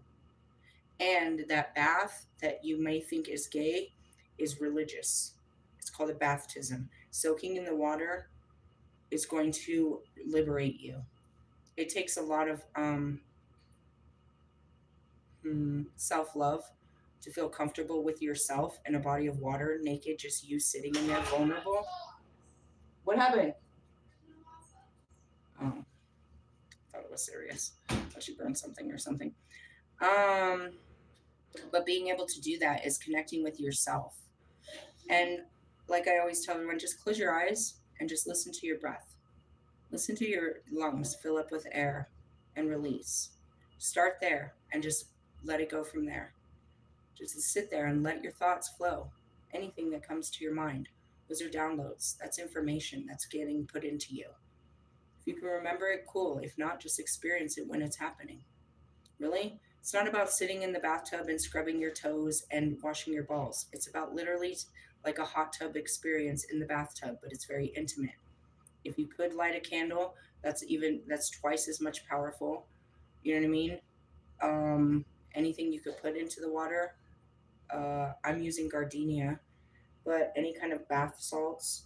It could just be plain bath salts. Why bath salts? Because they absorb the energy that's on top of your body. They suck it out. Really? It's a very spiritual thing that happens. And then, of course, after you could stand up and wash your body. I recommend that part, please, and thank you. Yeah, but this is all about, just a quick dip. And those that have hot tubs, you could be doing this all the time. Just, you know what I mean? Entering into the pools is what that is. When you enter a real pool, like a swimming pool, people don't just usually just kind of dangle in the pool and float in the pool. But you could possibly. I think the mind would fuck with you if you were in a pool because it knows that the pool is meant for swimming. But the body knows that the bathtub and the hot tub are meant for sitting. So it doesn't try to tell you to do something. It's not getting in your way like I'm supposed to be doing something. Really? Just, I know how the mind works. Really? That's what you're supposed to be working on because there is a retrograde on the 26th and there's some crazy energy coming this weekend. This already said a million times that there's a deeply regenerative energy can swiftly overhaul your entire life, allowing you to realign yourself with things that truly empower you, as well as allow your inner force to work for the benefit of humanity. Welcome to the awakening. The impactful vibes continue into Sunday with a lunar grand trine between the moon, Uranus, and Pluto in the air signs, along with bold sextile between Mars and Saturn.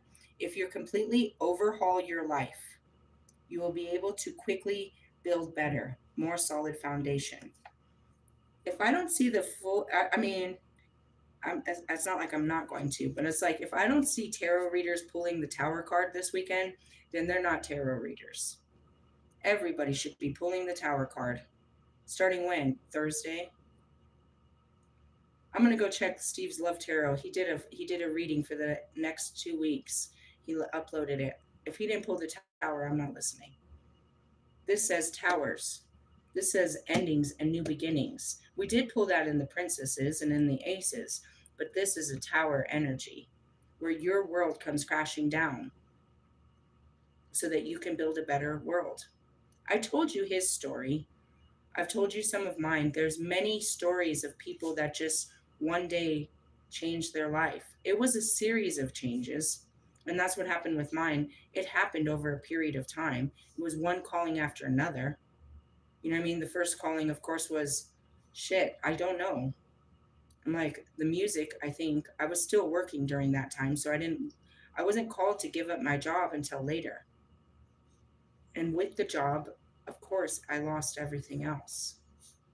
Not right away. Again, I wasn't really concerned in the beginning because I had money in the bank.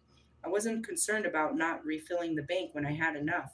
But as I started going through it, dude, it started to get scary. And that's what happened. And it's crazy because you'll see it, but look at where I ended up. You had to know the whole beginning, the whole story. And if I didn't end up here, nobody was ever going to take that leap because they never saw it work out. They watched me for 3 years follow this journey, but they never saw the completion, which was the happily ever after. I'm sorry, this is happy forever after. I'm not going to stay here forever, but I've got my happily ever after. And no, it didn't come in the form of a man, but that wasn't my happily ever after. That might be yours. My happily ever after was God fulfilling his promises. And going back to it, he did promise me a man. The only thing holding it back is me. Sometimes I want it, and sometimes I'm not ready, and that's okay. I don't have to force myself to be healed when I'm not. I'm on the journey to get to being that person. When I'm there, I'm there. Realistically, yeah. But and that's what I said. What does your happiness look like? Is it a person? You're ready for that wife. You're ready for that woman to come in and give you that family and, have someone to share your bed with and come home with and go out to dates and stuff. I get that. I get that. I had a vision of something similar to that, but that's not all that I was, you know what I mean, after. Really? And you have to become that. As funny as it was, it's like I had to create the home for this man. The fuck? The fuck? It's like if I have to fucking build a whole fucking kingdom all by myself, you think I'm gonna just give it to you? Realistically, and then that's God. Look at this great life you have to share with a great man. Thought he was gonna share his great life with me. Well, realistically, they all have shitty lives, so I get it. Look at these guys. I don't want to be part of your life. I don't want to go. I, I might be the first person to go into Eminem's house, but I don't know. Realistically, I don't know. If I move into your life, I move into your patterns. Realistically, seriously, do you want to share your bedroom? See what I mean? Or any parts of your house with me? Nope. That's why we build one together. Sorry, it's kind of a thing to think about, really. Are you ready to bring someone into your life? Talking about your family life, your home life, and all that. Really? God wants you not to be alone. He wants you to have a partner. He wants you to have a family. He wants you to have that happiness. That's what he created all of us for. As the Lilith, believe me, this is some bullshit. I'm the only one that got away with not being part of that bullshit. But did I really get away with it? I didn't get away with nothing. Seriously, I didn't get away from nothing. I've been trying to get away from this idea since the beginning. And that goes back to Osiris. Where did you come from? Was this an arranged marriage? I don't think I really loved you like that. I don't feel it in this lifetime. I feel like it was ordained. You guys are going to rule together. It's kind of like this goofy feeling I got with Wolfman. He's going to be the high priest. You're going to be the high priestess. Really, though. I'm going to share my power with this guy. It goes back to it. No, because Osiris had no power. Really, his only power is being resurrected, and then he became the god of the underworld. Why? Because he came back? Stupid. Who brought him back? Okay, then. That goes back to Wolfman. He's going to be the what? He has no power. I'm the one that teaches him it. Really, he doesn't know what he can do. Really, do you want to have some and that's where I saw it. I was like, we're going to start with telepathy. I'm thinking of a color. What color do you see inside of your head? Oh, you got it. Okay, let's go deeper. I'm going to send a number into your head now. What number do you see in your head? Oh, you got it. Okay, now your turn. You send a color to my head. Really? This is the type of stupid shit we're going to do? Pass the joint, bro. Seriously? Come on. This is going to take us lifetimes to get through this bullshit if we're starting with what's your favorite color. Really? Pretty much. I pretty much think that that's going to be with all of these dudes. That's why I was like, please don't make me your spiritual teacher. I do that for everyone else. Can't I just be something else with you? Really? I mean, you're welcome to learn, but do I have to spend all my time teaching you? Teach me something. Seriously? Considering I don't know shit about this world, that's pretty interesting. Like, did you know? I did not know. I did not know that. And that's where we share our knowledge and our wisdom and our experiences. And that's what makes us cool. I didn't know that. Yeah, that's pretty cool. I did not know that. Did you know? I think it was, fuck, I forgot which one. Only, I don't know if all of them, I think only one of the Great Lakes is fresh water. Really? Yeah, that's what the guy said today. We weren't really able to establish whether or not that was true. But he said, I'm just repeating what I saw on TV. was like, well, then it must be true because the TV never lies to us. Must have been Fox News, right? Really? I love you guys. I gotta go. Really? Welcome to the enlightenment. It's gonna be ugly. Welcome to a bumpy ride, which starts with what? Voices, colors, spirits, animals, weird fucking number frequencies, things you're feeling that nobody else can feel. You're starting to see things, you hear things. That's what where was Kanye getting this Harriet Tubman type shit? And that's what my kid said. Who's Harriet? I don't know where he was getting it from. His memory? Is there a possibility that Kanye was Hitler? Possible.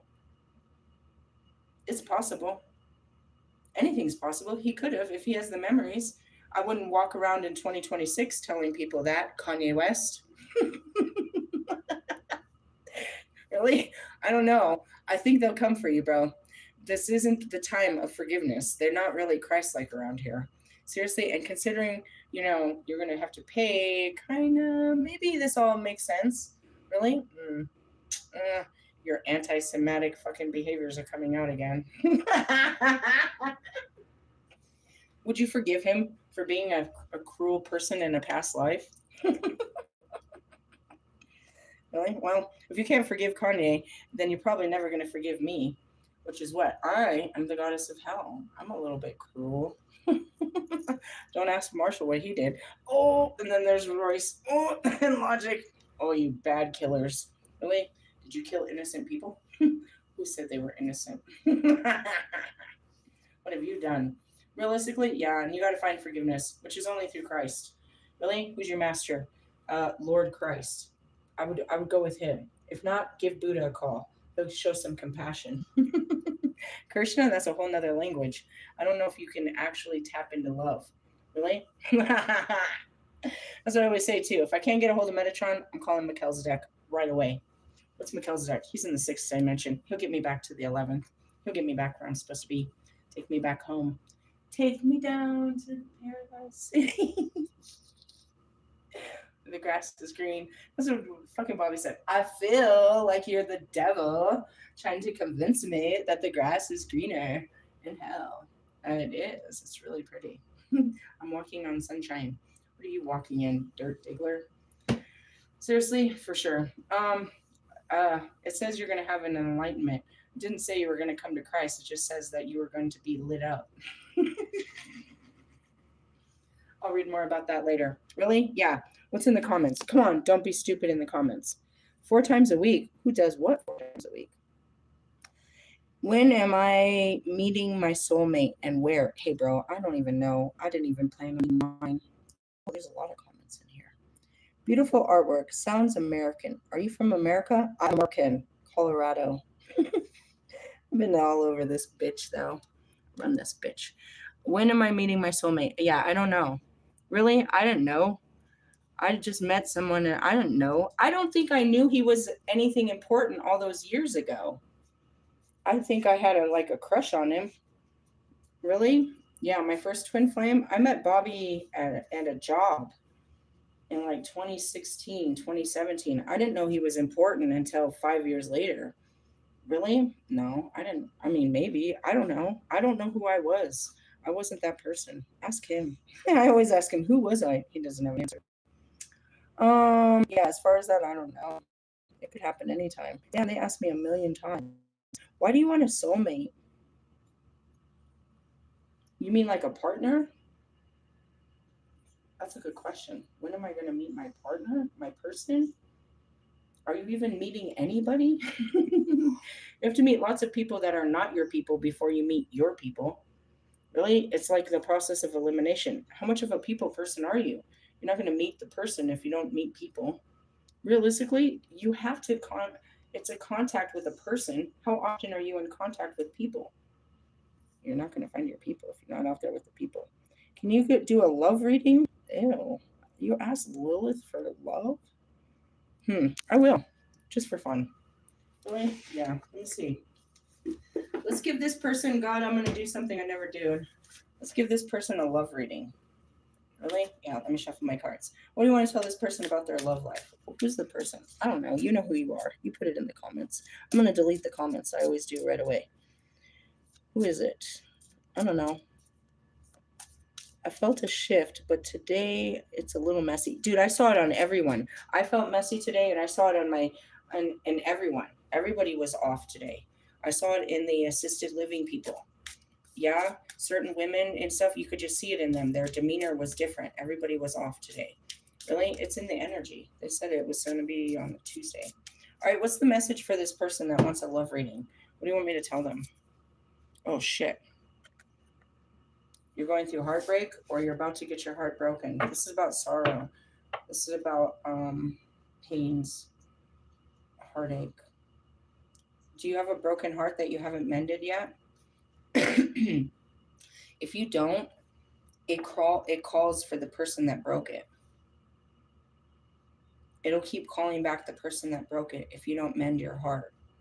It longs for that person because you haven't healed it. It literally calls to the very person that hurts it if you don't heal it. That's the message I'm getting for you. What's their spiritual work at hand? Oh shit. Is this everything? The devil. It's your own desire. That explains. I've never really said that before. You're addicted to the situation, which most of us are. We're addicted to a toxic situation. There's something about it that we actually love about, we like. Oh God, don't make me be honest.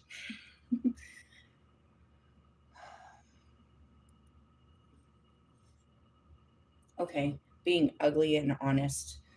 The situation with Bobby it's like you should know better and you should want better and you should do better. But there was something about it that even though I didn't like it, there was still something about it that I did like.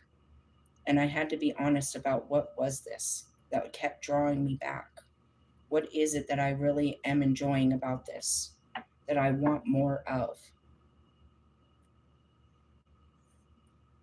Really?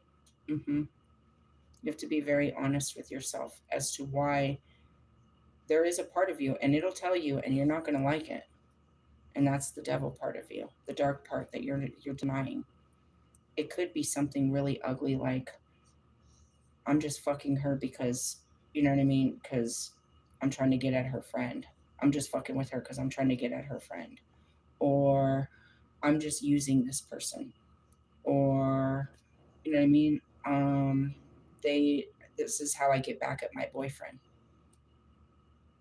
Really, it could be some really ugly things as to why you're really doing this.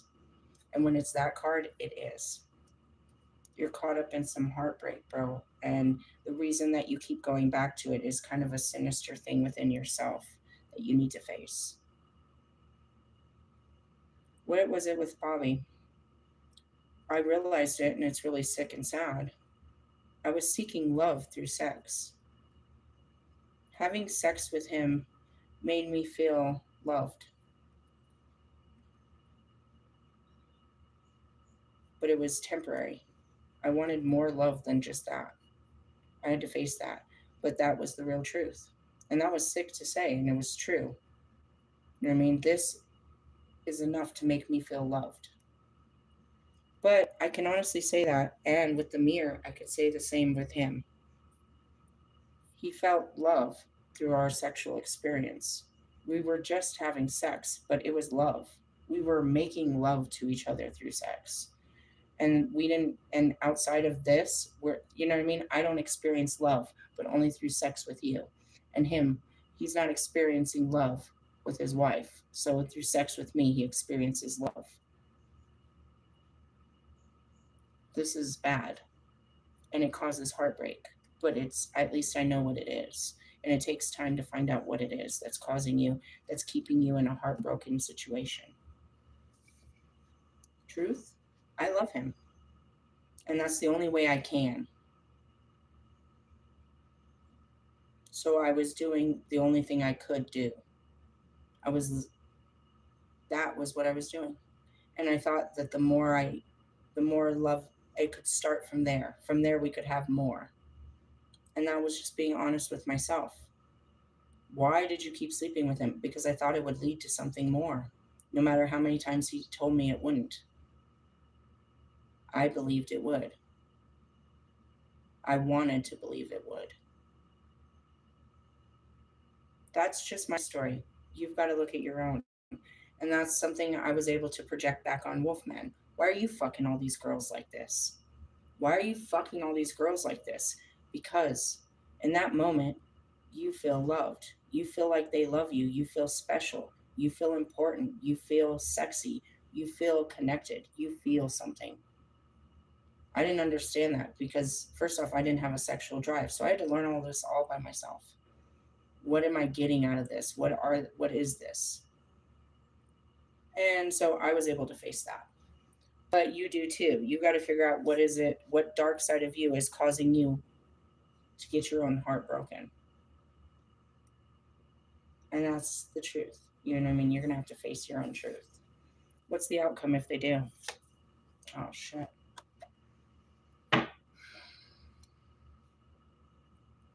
What's that? That's lies. That's it. You're going to face the truth. You're going to see that you've been lying to yourself, or they've been lying, or the whole thing is a lie. As much as we say this, in our little games, we could turn around and look at any married couple and ask them the same question. And theirs is going to be just as hideous. Their answer is just as hideous. Nobody likes this answer. The devil card, the truth of what you're doing, and that goes back to enlightenment. It's like, whose heart are you breaking? Yours or theirs? Who's getting hurt in this situation? The Three of Swords talks about emotional hurt. Somebody's getting emotionally hurt. The devil is about, hidden motives and your own agenda, your own secret agenda. The Seven of Swords is deception, sneakiness, lies. You know what I mean? So you could be, for example, you could be fucking breaking their heart just playing games with them because all you're trying to do is bust a nut, and you're over here lying to them and lying to yourself, saying that it's more than that you're not just trying to use them to bust a nut on the weekends. You could be playing them and using them instead of just being honest that this is just pure self-gratification. I'm just trying to have sex. And you could be a person that just says that to someone, and that's heartbreaking. And like myself, is willing to have sex thinking that maybe it'll be more. That's why they didn't let me. That was a lesson to be learned about having sex with that person. I was going to hook up with this dude, not even a dude that it was just a consideration. It was a full moon, and I offered. And they're like, yeah, let's do it. I was like, you want to have full moon sex? Yeah. And they were down to do it. And I was like, cool, we can do this. And in my mind, there would be no emotional attachment. I could just have a sexual experience with someone that I feel comfortable doing this with. And since I don't want to have sex with Bobby anymore, this could be cool. I could have new sexual experience. That was never going to work. And I had to learn that not by doing it, but outside of understanding is this was going to end up emotional, whether you just choose to or not. Everybody goes into that idea. I'm just going to have sex with this person and nothing will come from it. I'm not going to fall in love. I'm not going to get attached. It'll just be sex. I didn't realize it on my side, but I warned the person. Hey, dude, sex with me isn't just sex. And after you have sex with me, no other woman is going to satisfy you. So that definitely scared them off, but it was the truth. You'll forever compare every one of your sexual partners with me for the rest of your life after we do this. In essence, having fantasy sex in the woods is going to make that happen, let alone if it's good sex. Just having an experience that was outside of the bedroom, you're going to remember this experience forever. But let alone the actual spiritual experience that you're going to experience when we have sex. So I was kind of telling him about all that and scared him away. But the truth was he was going to be scarred from this. And then I was able to look at that's kind of what's happened with every dude that I had sex. I had no intentions on falling in love with you or making you my, anything. I was just trying to have closeness. And now we have all these feelings. And that's what I didn't understand about Bobby. Bobby was someone I was just I looked at, when I finally got the memories back, I was just having sex with him after my marriage, just somebody I was hooking up with. But that was enough to make me, that was all I could do at that time, but was still enough that I was intrigued. But I wasn't going to be girlfriend, boyfriend, because I wasn't in a position of any of that type of shit. Fast forward 5 years later, and now I want it. But he's already married someone else. I still have the desire for this person, but now I'm trying to take it and put it on someone else. That didn't work out so well either. Really? It's in the stories too. And that's where you have to face your true desires and what you really wanted. And then even just go back to, all of this situations. It's like, I was never ever being really honest about what I truly wanted. And now it's all mess. It's a huge fat mess. I wasn't being true when I said all I wanted to do was hook up with you. That wasn't true.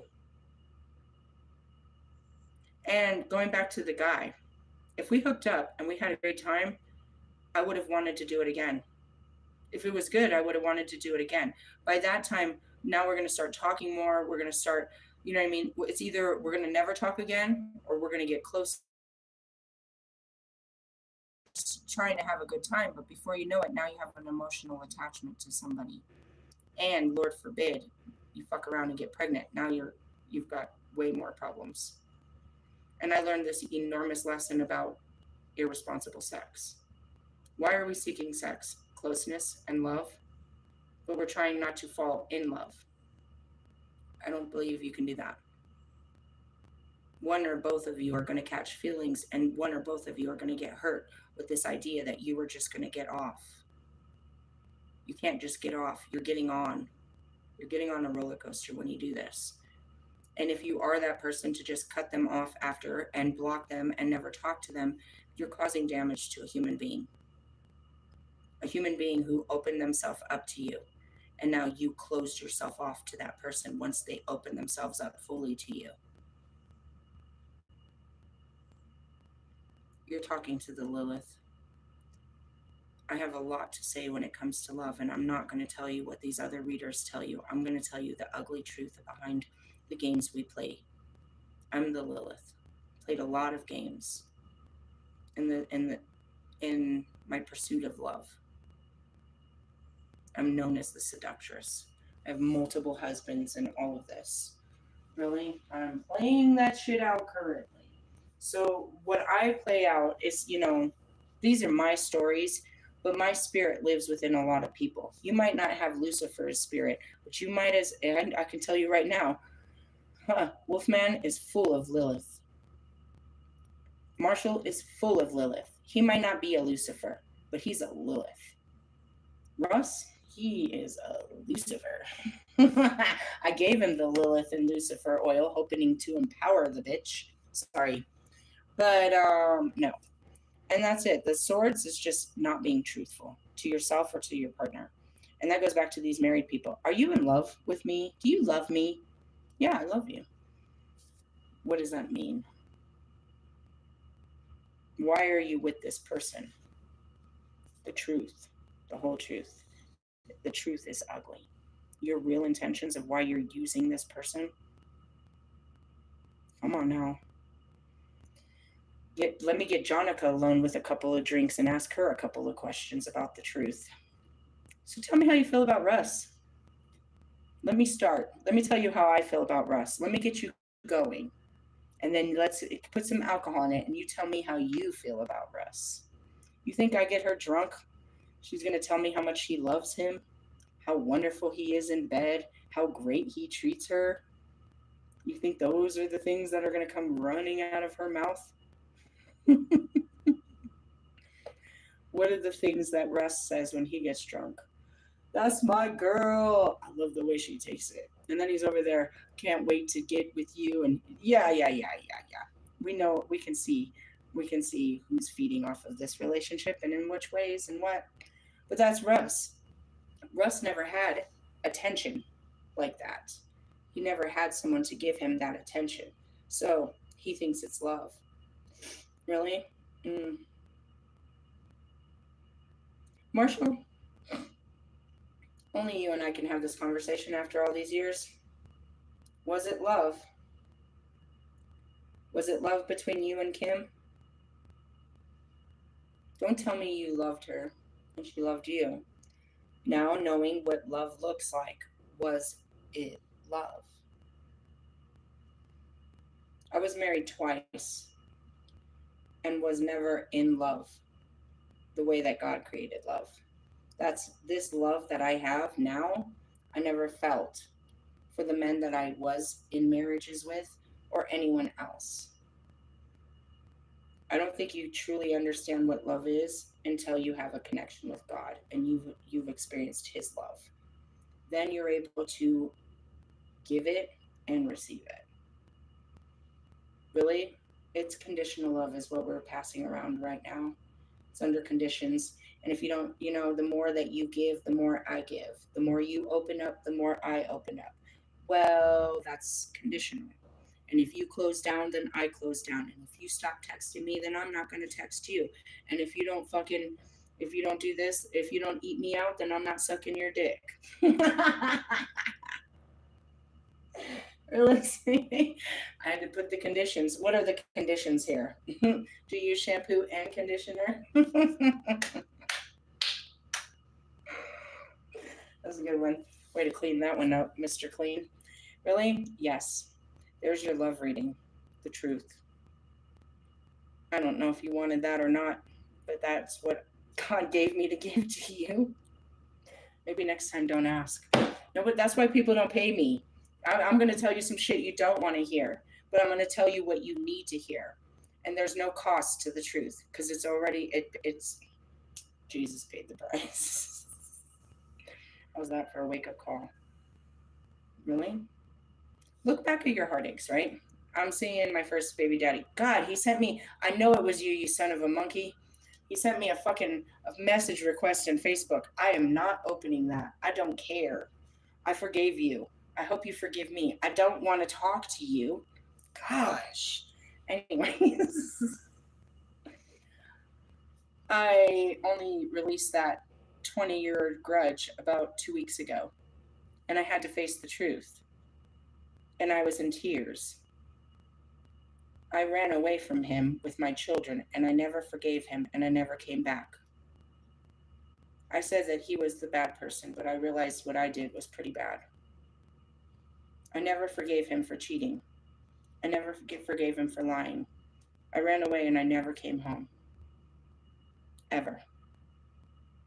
And when I did, I came home with a new husband who was 15 years younger than both of us. No, he wasn't. He was like 10 years younger than me. Yeah. My first husband is the same age as me. He was born 2 days before me. He was born on the 28th. I'm on the 30th. I come back 10 years later with a 20-year-old fucking husband. The roles may be reversed. Really? Yeah. Typically, it's your dude that leaves you for a younger chick.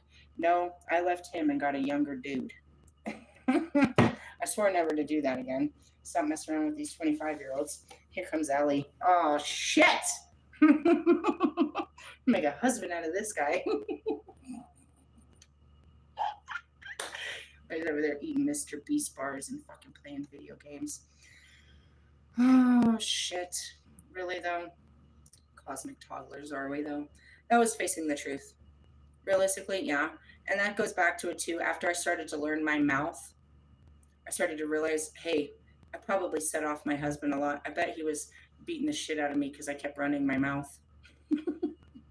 I'm not saying for sure, but I know there had to be at least a couple times that I said some shit and he had to fly off at me.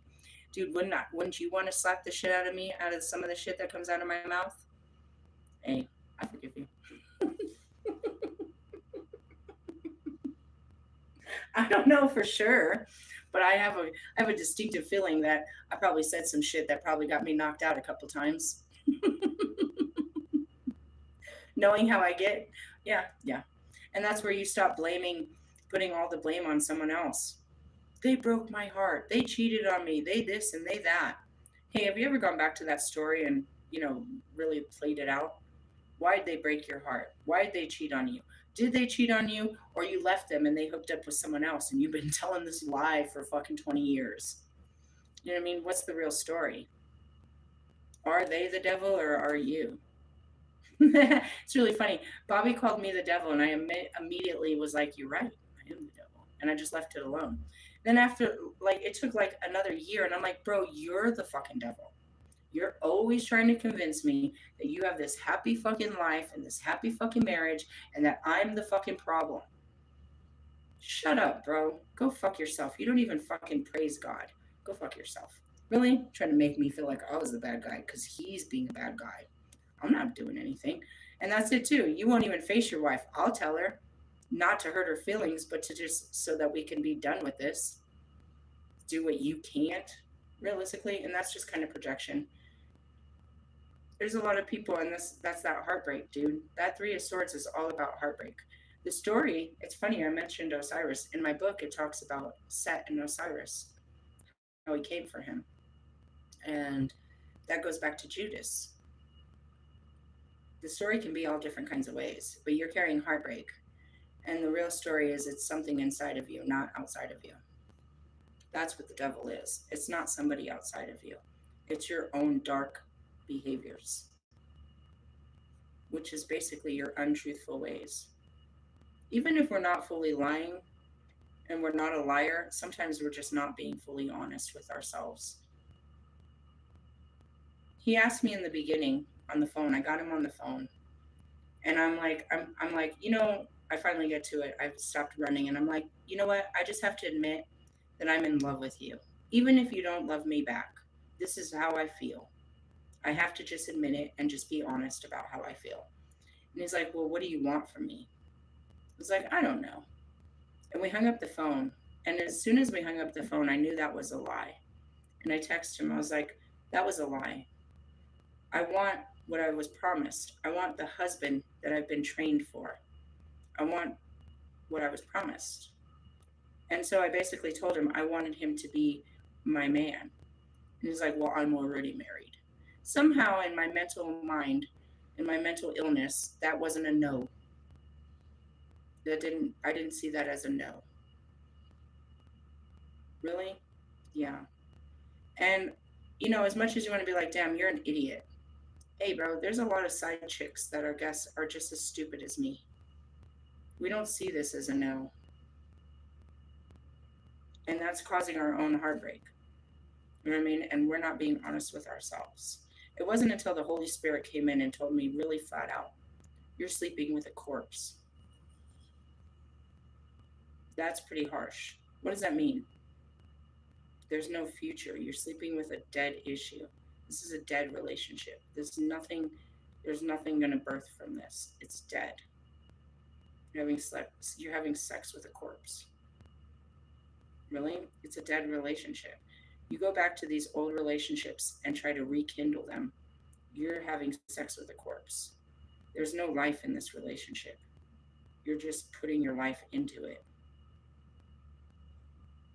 Painful. The truth is painful. And you want to hate yourself mostly through this trip because you have no one else to blame but yourself. It was your way of thinking. It was your actions. It was your words that got you through this. You want to hate yourself, and I do a lot. The fuck was I thinking? You have to go back and understand who you were at that time when you were thinking that way and have compassion.